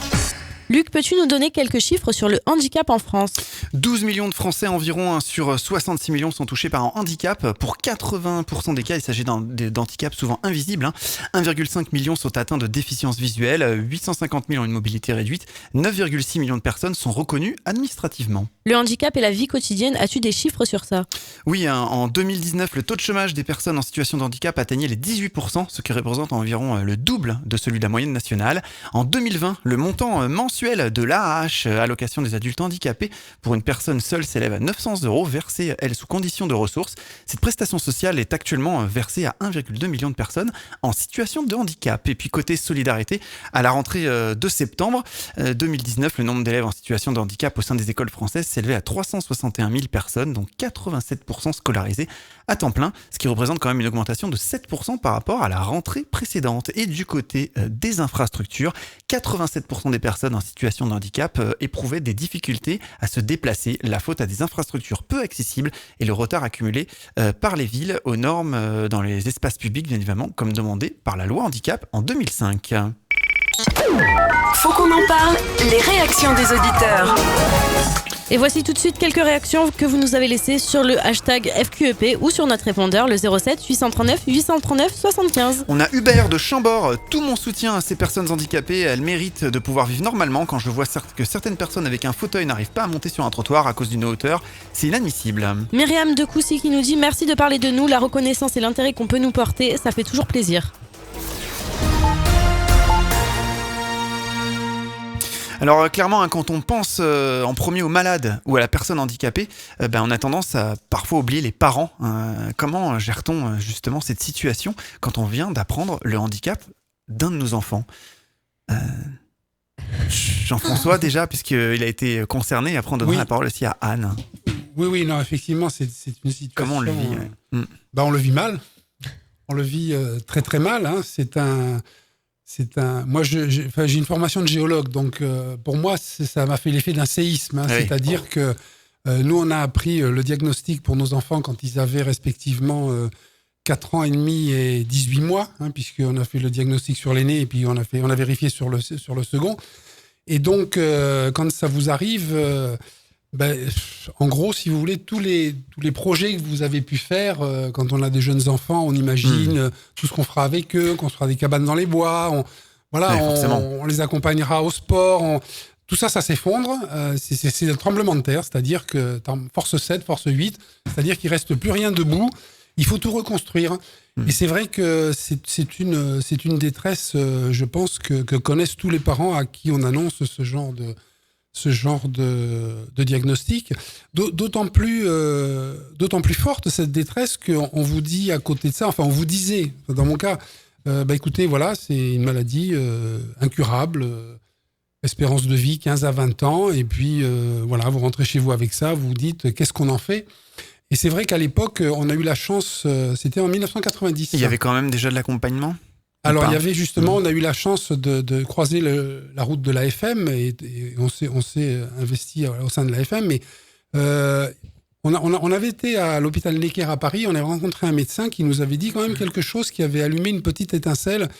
Il nous avait dit, vous savez, effectivement, actuellement, on n'a pas de traitement, mais je peux vous dire que d'ici quelques années, on saura guérir vos enfants. Alors bon, c'est vrai qu'avec le recul, aujourd'hui, 20 ans plus tard... on se dit, même 30 ans plus tard, c'était un petit peu gonflé ce qu'il nous disait, mais n'empêche que ça a changé notre regard sur la maladie et ça a allumé cette étincelle d'espoir qui nous a fait dire, bon, ok, allez, on prend les armes et on se bat contre cette maladie. Et je pense qu'aujourd'hui, avec le recul, avec tout ce qui s'est passé, aujourd'hui, les parents, notamment ceux qui sont atteints d'amyotrophie spinale, dont les enfants sont atteints d'amyotrophie spinale, on est en capacité de leur dire aujourd'hui, écoutez, voilà, c'est une maladie terrible qu'on ne savait pas guérir et aujourd'hui, on a quelque chose à vous proposer. Et je pense que cette perspective est extrêmement intéressante. Donc, et puis à côté de ça, bien sûr, l'AFM a mis en place tout un accompagnement pour aider les familles, pour aider les malades, parce que vous êtes dans une solitude assez délirante, quoi. Ouais, C'est-à-dire que vous vous dites, mais qu'est-ce que je vais faire ? Et le fait d'avoir à côté de vous, autour de vous, des gens qui vivent la même chose, et puis surtout des professionnels comme les salariés des services régionaux qui connaissent la pathologie, qui sont formés et compétents pour savoir comment accompagner, comment être là à côté des familles. Justement, on va... Et les accompagner, donc voilà, c'est quelque chose de très important. Juste du coup, on peut poser la même question à Jean-Marc, qui dans ce cas-là n'est pas un enfant malade mais handicapé. Comment on gère la situation ? C'est très difficile. Très difficile. Il faut d'abord arriver à se gérer soi-même, ce qui n'est pas évident. Mentalement, c'est dur. Mentalement, c'est très très dur. Quand on me l'a annoncé, j'ai cru que l'hôpital de la Timone s'écroulait sur moi, quoi. J'ai vu le parterre s'ouvrir en deux et les murs me tombaient dessus. C'est une illusion terrible. Voilà. Et donc, il a eu une tumeur dans la moelle épinière. Donc, opéré de ça à l'âge de 3 ans. Depuis, il est sur fauteuil roulant. Mais après, j'ai pris le taureau par les cornes et je me suis dit, je vais les lever normalement. Et ce que je suis arrivé à faire, c'était quand même un succès monstre parce que il tombait souvent de son fauteuil roulant. Donc je le prenais, je le remettais sur son fauteuil, tout ça. Et puis à un moment donné, quand il a plus son corset, je lui ai dit, je te préviens Guillaume, je te prends encore actuellement, mais il va falloir que tu montes tout seul dans ton fauteuil. Parce que dans la vie, il n'y a personne qui t'aidera et qui fera quelque chose pour toi. Finalement, je suis arrivé à le faire. Ça m'a tordu les boyaux. Mais alors, comme il faut. Je lui ai dit, maintenant, tu vas tout seul sur ton fauteuil. Il y a pris une colère monstre. Il a pleuré. Et puis, il a pleuré d'abord. Il a eu une colère monstre après. Et puis, il est monté sur son fauteuil. Et depuis, il ne m'a plus jamais rien demandé. Il s'est toujours débrouillé tout seul. J'ai remporté une victoire, là, Voilà. C'était... Effectivement. Et ça, c'est vrai que souvent, malheureusement... voilà.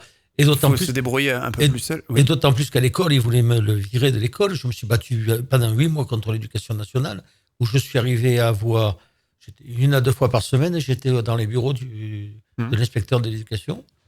Ça a bardé chaque fois. Je suis arrivé à avoir, au bout de 8 mois, la destitution de la directrice de l'école, première en France, et le déplacement de l'inspecteur de l'éducation, déplacé de la circonscription. Ça parce qu'il me disait que, quand il était en maternelle, il me disait, c'est un enfant devant lui, me disait ça. C'est un enfant qui ne saura jamais rien faire, qui ne connaîtra jamais sa droite de sa gauche, qui ne saura jamais lire ni écrire et tout ça. Ça m'a complètement bousillé. J'ai gagné là aussi. Et là, juste avant les vacances scolaires de l'été 2021, j'ai écrit à l'inspecteur de l'éducation qui voulait le virer de l'école. Et je lui ai dit, vous vous souvenez de cet enfant que vous traitiez de ci, de là? Et ben, il a avancé, c'est ça? Eh ben, il est à l'école EPITA à Paris, école d'ingénieur en informatique. Et il est champion de tennis de table handisport. Il est inscrit sur les listes de haut niveau pressenti pour les Jeux paralympiques 2024. Alors, il va falloir que vous révisiez un petit peu vos... Voilà. Et donc, oui, vous n'avez pas été très accompagné, on va dire. Pourtant, elle existe. Pas du tout. Ouais, pas du tout. Pas du tout. Et du coup, du côté de la FM Téléthon, on a Anne, justement, qui, normalement, essaye justement d'accompagner des malades. Alors, pas ce type de maladie, mais comment vous essayez d'accompagner tous ces enfants malades et ces parents aussi, hein, parce qu'on voit que c'est... Oui, moi, je suis... Ça vient du fond du cœur. Ça me tire encore. Rien que d'en parler, ça me tire encore. Oui, on le sent. On le sent. Je suis touchée, même si c'est pas les mêmes expériences, mais effectivement, au quotidien, on rencontre des familles et des parents qui doivent se mobiliser toute l'énergie pour réaliser un parcours de vie, hein, tout simplement, aller à l'école, poursuivre leurs études, aller au sport, avoir des amis. Là, on a une belle preuve, voilà, là, quand même. Hein. On a dans exemple. une école d'ingé, voilà. Et la FM Téléthon a mis en place, dès le premier Téléthon, dès 1987, à la suite du premier Téléthon, des équipes de professionnels pour accompagner les personnes atteintes de maladies neuromusculaires au quotidien. Et donc, effectivement, c'est notre travail. Et l'idée, c'est justement de soutenir les familles. Donc, ça peut être les parents, ça peut être les personnes concernées si ce sont des adultes, des personnes âgées aussi, à leur demande, pour réaliser leur projet de vie, leur parcours de vie. Donc, ça peut être pour maintenir l'école, comme l'a dit tout à l'heure, ou alors trouver un emploi, parce qu'après, il faudra trouver un emploi, pouvoir bénéficier des aides qui peuvent être sollicitées. Et on sait que c'est un parcours compliqué, qui est difficile. Un parcours du combattant. Oui, qui est très, très difficile, qui demande du temps, de l'énergie, qu'on n'a pas forcément. Et là, l'aide du professionnel peut venir apporter un conseil, une orientation, de l'aide pour réaliser ce parcours. Quel conseil donnez-vous aux parents pour réussir à ne pas se sentir seuls dans un schéma de vie où ils n'y arrivent même pas à avoir de réponse à leurs questions ? Alors, de pas être seul. Alors, au niveau des maladies neuromusculaires pour les parents qui seraient concernés, ou même les personnes, en fait, enfants, adultes, je pense que c'est aussi valable pour les personnes adultes, c'est peut-être se rapprocher des associations de personnes malades, de la maladie dont ils sont touchés, pour pouvoir avoir des pairs, l'expérience d'autres qui sont passés par là, dont le témoignage peut être très important et peut permettre de faire avancer. Et bien sûr, après, se rapprocher des mondes professionnels qui existent. Effectivement. Et du coup, pareil, Jean-Marc, au sein de votre association, c'est pareil, vous essayez d'accompagner au mieux les enfants et les adultes aussi handicapés. Alors, nous sommes spécialisés pour les établissements dans les enfants, pour la scolarisation. Nous gérons à peu près 580 enfants en situation de handicap mental dans 9 établissements médico-sociaux, dont une unité d'enseignement maternel autiste et une unité d'enseignement élémentaire autiste. Donc, de toute façon, dès qu'on a un handicap, il faut arriver à accompagner les parents et les enfants. On voit que ce soit sur les maladies rares du Téléthon, que ce soit sur d'autres maladies. Donc, vous êtes là pour ça. Voilà. Donc dans l'IME, l'Institut médico-éducatif, par exemple, c'est comme une école, mais pour les enfants qui sont très, très touchés. Très touchés. Donc, dans ces 580 enfants, nous avons à peu près une soixantaine d'enfants autistes et 12 enfants polyhandicapés. Quand je suis rentré là la première fois, je suis ressorti, j'avais les larmes aux yeux de voir des enfants comme ça en prison, pour toute leur vie. C'est vraiment atroce. Voilà, donc vous essayez au mieux de les accompagner. Voilà, on essaie au mieux de les accompagner. On va dans les écoles, on va faire de l'enseignement dans les écoles, on va faire de l'enseignement à domicile. Voilà, ça. Après, pour les adultes, là, c'est plutôt ma fonction à moi. Je les accompagne. Je joue un petit peu le rôle de l'assistante sociale. Je les guide dans la rédaction de leurs dossiers médicaux. Toutes les démarches administratives. Les démarches administratives auprès de la MDPH, tout ça. Donc voilà, quoi, on essaie de faire au mieux. Mais le problème, c'est que les gens ont besoin de nous. Ils profitent bien de nos conseils, qu'on donne volontiers, parce que je sais que de toute façon, qu'ils adhèrent ou pas, ils ont besoin. Donc, c'est pour ça que je les aide. Mais il n'y en a pas un qui adhère, ne serait-ce que par vouloir s'impliquer pour défendre les autres aussi. Anne, vous voulez intervenir ? Oui, je pense que l'aide apportée, même pour les personnes adultes, c'est vrai que nous aussi, on le fait au niveau de la FM Téléthon. Les services régionaux accompagnent au niveau national. On est à 16 500 familles l'année dernière qui ont été accompagnées par les 16 services régionaux. Et que c'est un accompagnement, que ce soit pour les personnes enfants, pour les personnes adultes, pour les personnes âgées, à leur demande. Et je crois que dans les modalités de cet accompagnement à la FM Téléthon, qui est fait par des référents parcours de santé, c'est des professionnels formés aux maladies neuromusculaires. Et l'idée, c'est de justement pouvoir accompagner les personnes dans leur projet. Parce que élaborer un projet, comme l'a décrit Jean-François, après avoir reçu une annonce qui est aussi compliquée, un séisme, ça prend du temps, c'est toute une posture, toute une aide de pouvoir réfléchir à qu'est-ce qu'on peut faire, comment on peut le faire, avant de pouvoir s'investir dans le projet. Et donc là, le professionnel de la FM Téléthon, le référent parcours de santé, peut être une aide précieuse. On a Martine qui nous demande comment les médecins gèrent l'émotion des parents quand ils leur annoncent ce diagnostic-là. Comment trouver les bons interlocuteurs. Après, on va peut-être demander à Nicolas, du coup. C'est important parce que voilà, on a entendu notamment le témoignage de Jean-François, mais ça peut être un véritable séisme, effectivement. L'annonce du diagnostic, c'est quelque chose qui est aujourd'hui un élément. Le monde s'écroule, Jean-Marc l'a dit, tout s'écroule, quoi. Enfin... Oui, et c'est pour ça que vraiment, on parle aujourd'hui de l'annonce du diagnostic comme d'un élément à part entière du parcours du diagnostic. C'est-à-dire que à partir du moment où la maladie est là, elle est présente, on va faire toutes les démarches pour aller vers un diagnostic, et puis l'annonce du diagnostic, à partir du moment où on a les éléments qui disent c'est une maladie qui est une maladie neuromusculaire, c'est une maladie qui est une myopathie du chêne, c'est une maladie qui est une amyotrophie spinale, c'est une annonce qui a immédiatement un impact psychologique majeur. Jean-François, je trouve, a très bien décrit le monde qui s'effondre.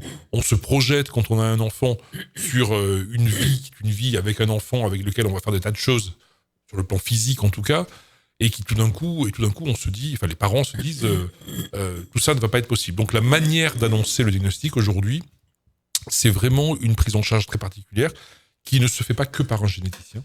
C'est pas le généticien qui a identifié la mutation responsable de la maladie.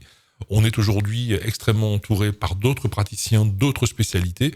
Donc évidemment, s'il s'agit d'une annonce diagnostique dans une maladie neurologique, le neuropédiatre pour un enfant va être présent pour faire ces annonces diagnostiques. Nous sommes entourés, et c'est une obligation légale et réglementaire aujourd'hui, d'être entourés dans nos services de psychologues. Oui, c'est ça, on le dit, le mental, on se prend mais comment on arrive à pas culpabiliser en fait à ce moment-là et justement, la notion de culpabilité pendant très longtemps, elle a été associée pour beaucoup de parents à l'annonce d'une maladie génétique. Parce que c'est génétique, donc ça peut se transmettre, ça vient de moi, ça vient de qui, ça vient de moi, ça vient de mon père, ça vient de ma mère, c'est ça que j'ai transmis. Donc il y a cette notion de culpabilité qui n'a aucun sens sur le plan sur le plan médical, sur le plan génétique. Elle n'a strictement aucun sens, et donc c'est pour ça que pour le prendre en charge, pour l'apprendre en charge, et pour essayer d'éliminer, d'éradiquer totalement cette notion de culpabilité, et ça va être important, je pense, de l'éliminer pour le parcours de l'enfant et de ses parents, on a une prise en charge d'annonce diagnostic et d'accompagnement ultérieur qui est avec toute une série de professionnels engagés, dont les psychologues, évidemment, qui ont un rôle majeur. Moi, quand mon fils, quand on a diagnostiqué la tumeur de mon fils, celui qui lui a passé l'IRM nous a pris à part dans une autre salle et il nous a, mais alors, très bien expliqué, avec beaucoup de gants, comme on dit. Voilà, beaucoup de... Le neurochirurgien, quand il a pris en charge mon fils, nous a expliqué ce qu'il allait faire aussi avec beaucoup de tact, on va va dire. Voilà, c'est comme ça. Et Ouais, le donc c'est jour une où notion. celui-là est parti à la retraite, son remplaçant a été odieux. Et Pourtant, normalement, il y a des codes. et voilà, Nicolas nous a était dit. odieux. Des règles. Il a failli se prendre 2 calottes dans la tête. C'est peut-être un cas isolé, pour espérer. Non, mais je vous dis qu'il a failli se prendre 2 calottes dans la tête. Voilà quoi. Oui. Corinne ? Oui, non, Enfin. c'est malheureusement pas isolé, mais je suis contente d'entendre Nicolas Lévy dire que maintenant c'est une obligation d'avoir un psychologue présent à l'annonce du diagnostic, parce que moi c'était pas le cas non plus pour mon fils, même si c'est pas une maladie neuromusculaire. Mais pareil, je pense que la terre s'est ouverte en deux sous mes pieds. Comme a dit Jean-Marc, et il y a je tout qui s'est savais plus où écroulé. j'habitais, ni rien. Les projets avec les enfants changent, bien évidemment. Votre projet à vous, professionnel, déjà change, puisque moi j'étais en pleine création d'entreprise et j'ai tout laissé tomber au dernier moment. En fait, j'ai fait faux bond. La vie s'écroule autour de nous. Et donc, n'ayant pas pour mon fils une maladie neuromusculaire, je peux vous garantir qu'en plus, on vous dit oui, tu dramatises, c'est pas vrai, on ne vous croit pas. Et il faut se battre déjà contre ça, contre nous, de ce qu'on vient d'apprendre, avec peu de délicatesse par moment, en effet. Et voilà. Et on vous dit que votre enfant va pas vivre, ce qui n'est pas le cas parce qu'il a 32 ans aujourd'hui. Mais bon, voilà. Et donc, c'est vrai que c'est un parcours. Et moi, j'étais déjà à l'AFM quand j'ai eu le diagnostic. Et en fait, j'ai très vite appelé, à l'époque, Anne, je sais pas si elle était déjà là ou pas, mais j'ai très vite appelé le service régional parce que c'est un parcours du combattant, mais pour tout, pour la reconnaissance, pour les démarches, tout. pour Tout est compliqué. Et Toute la vie se heureusement complique. heureusement que le service régional existe sincèrement, parce que par étapes, il y a des étapes par moment à passer qui sont très très difficiles. Et heureusement qu'ils sont là, parce que même si on connaît beaucoup de choses, parce qu'on est à l'AFM Téléthon, quand on est concerné, que c'est notre enfant, les démarches, elles sont quand même beaucoup plus difficiles et il y a des caps à passer. Donc, le service régional a vraiment un rôle très important, je pense, auprès des familles. Oui, Nicolas ? Oui, je voudrais juste rajouter quelque chose, parce qu'en fait, on évoque la difficulté de l'annonce pour les patients et pour les familles. Et excusez-moi, mais je vais, au risque de vous choquer, je vais quand même vous dire qu'une annonce de diagnostic d'une maladie grave, c'est extrêmement difficile pour les médecins. Voilà, c'est extrêmement difficile pour les médecins. Mais on le comprend. On le comprend, ça. Parce que Pour tous, je pense que c'est... le ressenti de beaucoup de parents en particulier, c'est un ressenti d'injustice. C'est un ressenti d'injustice. Oui, pourquoi moi, pourquoi mon enfant, etc. Éminemment compréhensible. Il y a pas de débat là-dessus. L'injustice, elle est réelle. Mais dans la majorité des cas, enfin très souvent en tout cas, je ne devrais pas dire dans la majorité des cas, mais très souvent, à l'injustice se rapporte une notion de coupable. Oui. Et le médecin, souvent, est inclus dans les coupables. Au sens large du terme. Le médecin nous annonce quelque chose qu'on n'est pas prêt à entendre à la temps, base. C'est sûr. C'est sûr, voilà. Et moi, je vais me replacer dans le contexte, pour mon fils en tout cas, qui a 32 ans, le Téléthon a 35 ans cette année, on était au début des recherches génétiques. Mais bien sûr. Les médecins cherchaient, alors maintenant je peux le dire parce que voilà, j'ai le recul, mais il y a 32 ans, quand on nous a annoncé sa maladie, il avait déjà 6 ans. Oui, on a l'impression d'avoir un mur et que c'est infranchissable. Oui, mais ils ne connaissaient pas les de... médecins. Donc maintenant, oui, je peux dire qu'en effet, on nous a annoncé 2 diagnostics avant d'avoir le bon, qui étaient faux, avec des espérances de vie 5 ans et 10 ans. Et quand on nous a annoncé le vrai diagnostic, j'ai dit, vous voyez, mon fils, il va vivre. Mais c'est vrai que c'était... Voilà, je me replace dans le contexte il y a 32 ans. Non, et j'excuse plus facilement avec le recul maintenant. Non, mais il y a une responsabilité dans l'apparition de maladies génétiques. La responsabilité, elle est logée dans l'intimité, dans le cœur de nos cellules. Voilà, c'est comme ça. Mais la notion de culpabilité qui est associée à l'injustice, elle est souvent, malgré tout, elle englobe souvent le corps médical. je dis pas, attention, je suis pas en train de me défendre ou de défendre mes on mes confrères, parce très bien. que d'abord, je ne me sens pas attaqué du tout. Mais ce que je veux dire aussi par là, c'est que la présence de psychologues dans des services, dans des centres d'expertise maladies rares ou dans des services de génétique, elle est évidemment indispensable pour la prise en charge des personnes qui nous sont confiées, des malades qui nous sont confiés et des familles qui nous sont confiées. Mais elle est également indispensable pour les médecins. Parce que je vous garantis que c'est violent d'annoncer des mauvaises nouvelles. Mais moi, quand je vous dis ça, c'est parce que vous avez une personne devant vous qui vous annonce de toute sa hauteur, de toute son autorité, sans aucun tact, les choses, quoi. Et c'est comme ça, c'est pas autrement. C'est factuel. Voilà, c'est inadmissible. Oui, je suis d'accord. Je pense que c'est compliqué. C'est inadmissible, ça. Et j'ai eu plusieurs, en tant que président d'association au service des personnes handicapées, j'ai eu plusieurs témoignages dans le même sens. C'est ça le problème. Non, mais je sais, enfin, vous savez, je vois beaucoup de malades et qui me racontent des expériences aussi, et ce genre d'expériences, elles me sont racontées également. Voilà, j'ose vraiment espérer, mais je suis persuadé qu'heureusement, ça n'est pas la majorité, loin de là. Ah non, heureusement. Heureusement. Mais c'est sûr qu'il y a quelques mauvaises expériences, et c'est celles dont on parle évidemment, parce que c'est plus celles dont on se souvient, parce qu'elles ont choqué, elles ont frappé, elles ont choqué. On se retrouve dans quelques instants sur vos radios. Pour ne louper aucune information, aucune actualité, suivez la page Instagram de Faut qu'on en parle. Une story toutes les 2 heures pour vous informer encore plus. Et pour ne vraiment rien louper, c'est également sur le www.fautquonenparle.fr. Faut qu'on en parle, c'est votre média sur l'actu. Et on va commencer cette partie administration. Quelles sont les premières démarches à faire quand on a un enfant malade ou handicapé? De qui se rapprocher? Qui contacter en premier? On va peut-être commencer par Anne et après voir avec Jean-Marc. Oui, Jean-Marc avait quelques précisions, rapidement. Alors, écoutez, vous avez parlé de 12 millions de personnes handicapées en France. En fin de compte, il y a 40,2% de la population française qui est en situation de handicap.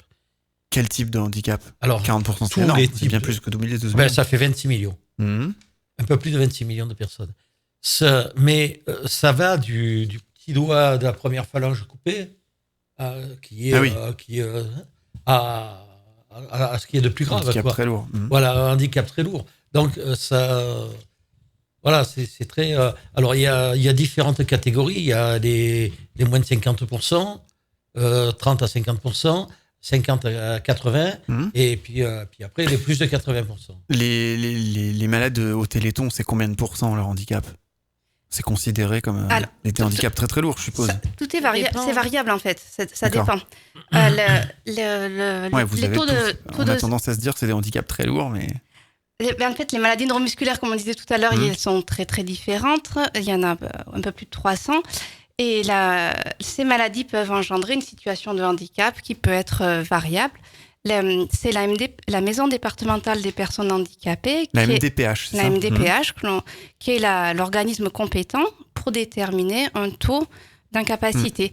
Et effectivement, c'est avec le certificat médical qui va être rempli par les médecins, d'où l'importance d'avoir un suivi médical par des médecins qui connaissent bien la maladie et les conséquences dans le quotidien. Et qui sachent bien remplir le dossier. Ben oui, et qui connaissent bien... Donc là, c'est là où vous justement, Jean-Marc et Anne, vous pouvez aider les gens à remplir les dossiers. Ben, en fait, c'est un ensemble. C'est le suivi médical, parce qu'il va permettre de remplir effectivement ce certificat médical en ayant une bonne connaissance et de la maladie et des conséquences dans le quotidien, et un remplissage du dossier de manière efficiente pour que la Maison départementale des personnes handicapées ait les éléments pour pouvoir traiter correctement le dossier. Donc la première étape, c'est se rapprocher de la MDPH. Oui, effectivement. Ça, c'est sûr. Après, effectivement, on peut le dire, ça peut paraître assez simple, même si les démarches ont été simplifiées quand même depuis depuis la loi de même, 2005. un document de 20 pages à remplir, c'est pas... Je vais pas... Bien sûr. Alors, pour des parents qui sont un peu désemparés, et puis alors les malades, forcément, qui sont malheureusement pas du tout capables de le remplir, il faut être bien accompagné. Il faut être accompagné parce que c'est un dossier, effectivement, qui contient 20 pages, parce qu'en fait, c'est un dossier qui est unique et qui concerne autant les enfants que les personnes adultes, que les personnes de tous les âges, de tout type d'handicap. Donc, comme c'est un dossier qui est unique et qui concerne tout ce monde-là, effectivement, il contient beaucoup de pages. Il est forcément lourd. Il est forcément lourd. Et c'est pour ça qu'il y a besoin d'un accompagnement pour expliquer quelles sont les parties importantes à remplir, quelles sont peut-être les parties que l'on peut pas remplir parce qu'elles ne nous concernent pas, et comment démystifier, en fait, ce dossier MDPH. Jean-Marc ? Alors, vous aviez parlé de l'AH. Pardon, vous avez parlé de l'AH. C'était la prochaine question. Ouais, quelles sont les aides financières qu'on peut avoir? Donc, alors non, coup, c'est pas une aide financière. Ça, c'est une rétribution pour compenser le handicap. Ok. Voilà. Donc l'AH, 900 €. Donc, il faut savoir que quand il a été élu, Monsieur le Président de la République, Monsieur Macron, avait promis de monter l'AH en 2019 à 940 €, chose qu'il n'a pas faite. Les personnes en situation de handicap sont toujours maintenues sous le seuil de pauvreté. 1041 € en 2017 et 1063 € en 2021. Donc, il y a quand même une sacrée différence entre... Il y a 600 €. Il y a 120 € de différence entre le seuil de pauvreté et l'allocation. L'allocation handicapée, d'accord ? Je peux vous poser une question ? Oui. Vous me pardonnez ? Oui, je vous en prie. Donc ça concerne des personnes handicapées qui ne peuvent pas travailler, j'imagine ? Voilà, oui, en général, oui. Et en même temps, la question que je voulais vous poser, c'est est-ce qu'on connaît, parmi les personnes adultes handicapées, la répartition entre les personnes qui sont en situation de travailler et qui travaillent et celles qui, malheureusement, ne le peuvent pas? Oui, mais ça, c'est des données qui sont propres à la MDPH, donc on n'a pas accès à d'accord. Ça. Voilà. Okay, Anne, vous avez pas ça. Oui, Anne Moi, j'ai pas les données. Par contre, des fois, on fait un amalgame entre le taux d'incapacité, qu'on parlait tout à l'heure de 80%, et la capacité de travail, et l'incapacité de travail. Ouais. On accompagne pas mal de gens. J'aurais du mal à le quantifier, mais en tout cas, on accompagne des personnes qui ont un taux d'incapacité de plus de 80%, donc qui marquent une dépendance, une situation de handicap élevée, pour autant qui travaillent à côté. Voilà. Parce qu'en fait, la situation de handicap, on parle de situation de handicap, c'est-à-dire qu'on peut tous être handicapés à un certain moment en fonction de notre environnement, en fonction de là où on est.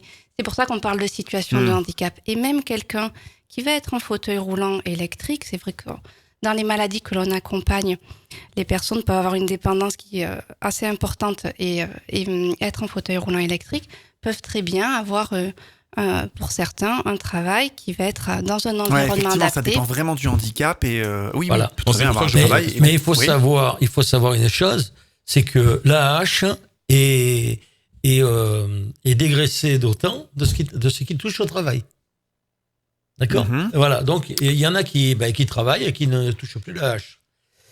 Ce qui rejoint ce pourquoi lutte la page, c'est la déconjugaison des revenus. Parce que une personne en situation de handicap qui vit en couple avec une personne valide qui travaille, son AH est progressivement diminué en fonction des revenus du conjoint. Ce qui veut dire que ça fait un double handicap. Le handicap qu'il a, plus la dépendance vis-à-vis du conjoint. Ah oui. Donc, voilà. Il reste beaucoup de chemin à faire, effectivement, sur la hache. On pourrait en citer un autre qui tient à cœur vraiment à l'AFM Téléthon. Vous avez parlé tout à l'heure un tout petit peu de compensation du handicap. La loi du 11 février 2005 dont vous avez parlé a fait des grandes avancées sur la compensation des situations de handicap en permettant de financer des aides techniques. On parle de fauteuil roulant électrique, par exemple, d'aménagement de logement. Mais il reste encore des chemins à faire. Et en particulier, si je peux en citer un, qui est important à la FM Téléthon, c'est la compensation du membre supérieur. on voit il existe beaucoup de fauteuils roulants électriques. Ça, c'est quand même assez fréquent. On voit des gens en fauteuil.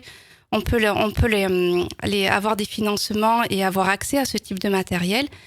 La compensation du membre supérieur reste plus délicate, en tout cas beaucoup moins connue.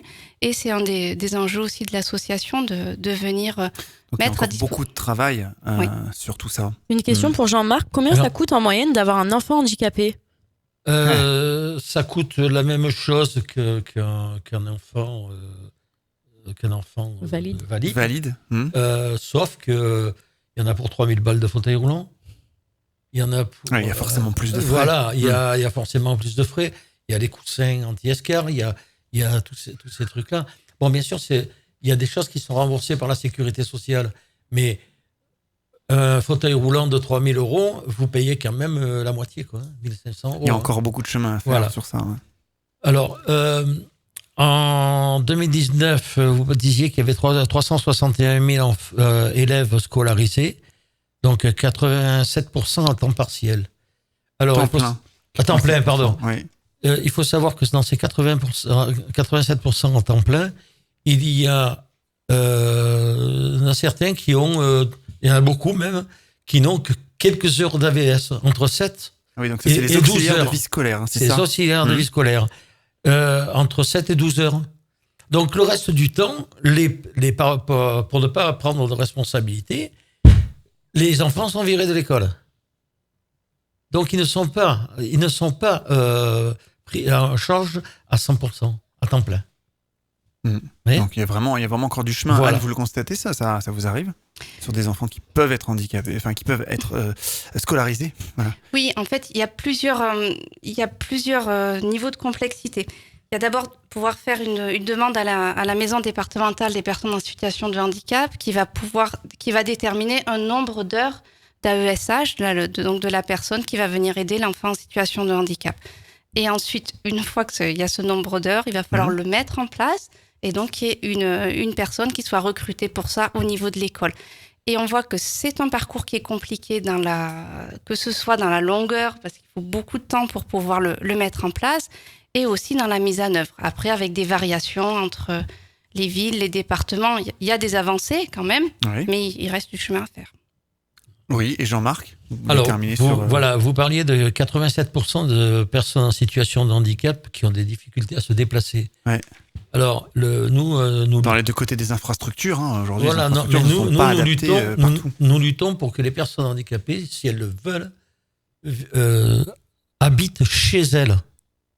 Non pas dans un... mais là on parlait effectivement de se déplacer dans les espaces communs publics. Attendez. C'est compliqué aujourd'hui. Alors, mais pour pouvoir vivre chez soi, il faut pouvoir se déplacer sur la voirie.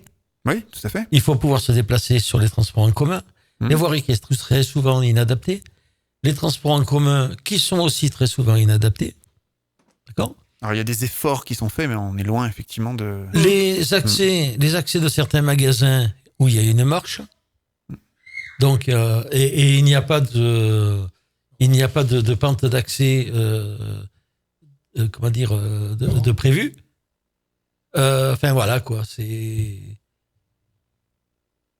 Mais moi, je prends mon cas personnel. J'ai été en fauteuil roulant du coup pendant 45 jours suite à un accident. Je respecte pour les gens qui le sont toute la vie parce que c'est vraiment très très compliqué. Je ne pouvais rien faire. J'arrivais pas, à monter les marches pour aller dans un magasin, pour aller faire les courses. C'est ça. Enfin, c'est hyper compliqué. Rien n'est adapté.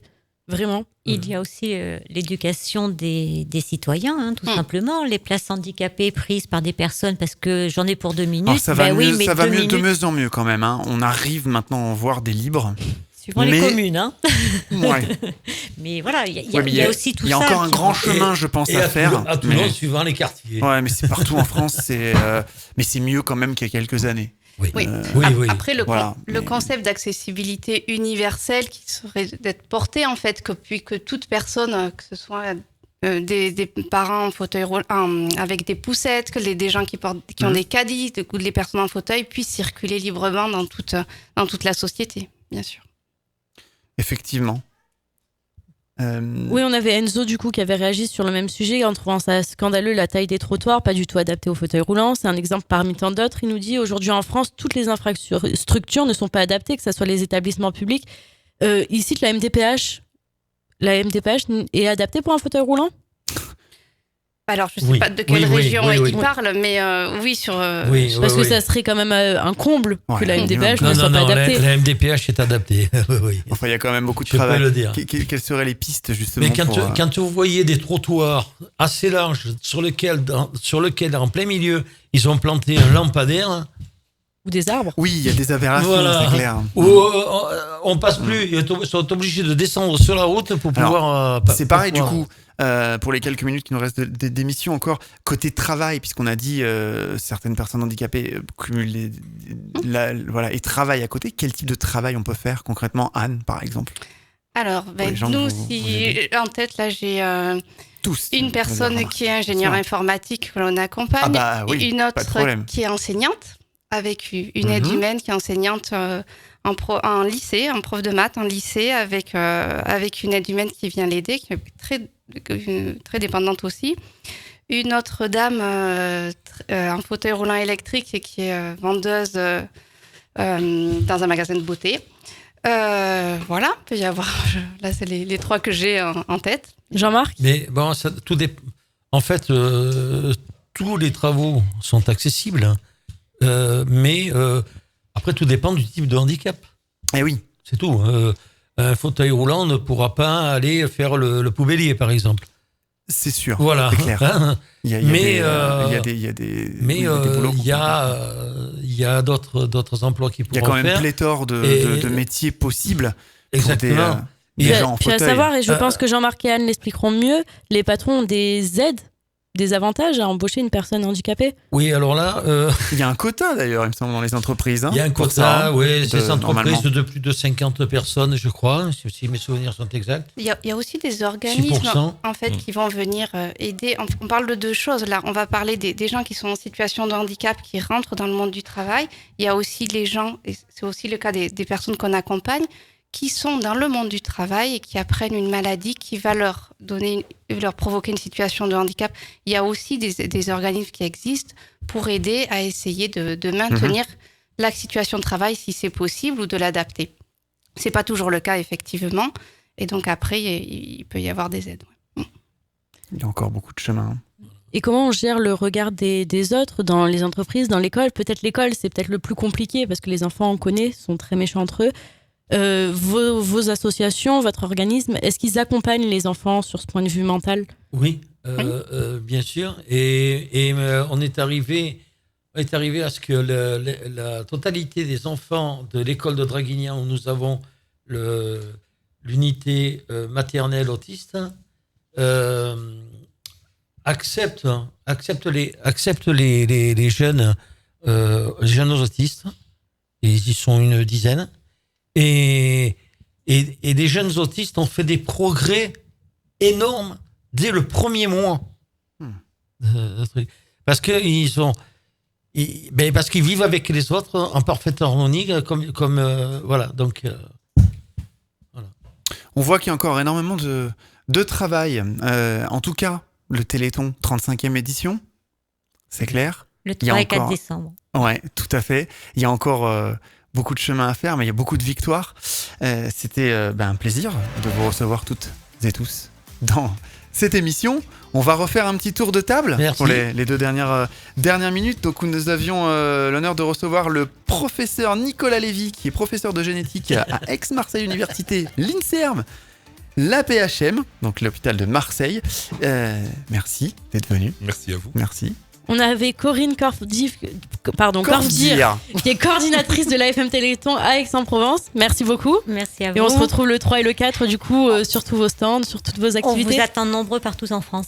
Et c'est soprano cette année, le parent, on l'a entendu, hein, effectivement. On avait aussi Jean-François Malater, qui est vice-président de l'AFM Téléthon, qui est en charge du médical et du social. Merci beaucoup, Jean-François. Merci de votre invitation. Mais de rien, c'est un plaisir. Anne Alcousser, qui est responsable service régional de l'AFM Téléthon. Merci beaucoup. Merci à vous. Et nous avions Jean-Marc Pedrona, qui est président de l'APAGE du Var. Merci de votre excellent accueil. C'était un plaisir partagé. Voilà. Oui. Hélène. Et nous, tout le reste du mois de décembre, on se retrouve sur YouTube avec de nombreuses vidéos. On se retrouve aussi sur le mur de l'info, sur notre site internet, le www.fautquonenparle.fr pour rester informé tous les jours, même l'hiver, même pendant les périodes de Noël. Jour et nuit, j'allais dire. Toutes les actus sont sur le site, effectivement. N'hésitez pas à faire un tour, www.fautquonenparle.fr. Allez, on se donne rendez-vous pour une prochaine enquête. Au mois de janvier. À bientôt. Ciao. Bye bye bye. bye. Salut, c'est Soprano. Je suis très heureux d'être le parrain du 35e Téléthon. Le combat des familles est extraordinaire et les victoires remportées contre la maladie sont incroyables. Le 3 et le 4 décembre, vous verrez à quel point le Téléthon a tout changé. Continuons ensemble, soutenons les chercheurs, faites un don au 36 37 ou sur téléthon.fr. Merci, je compte sur vous.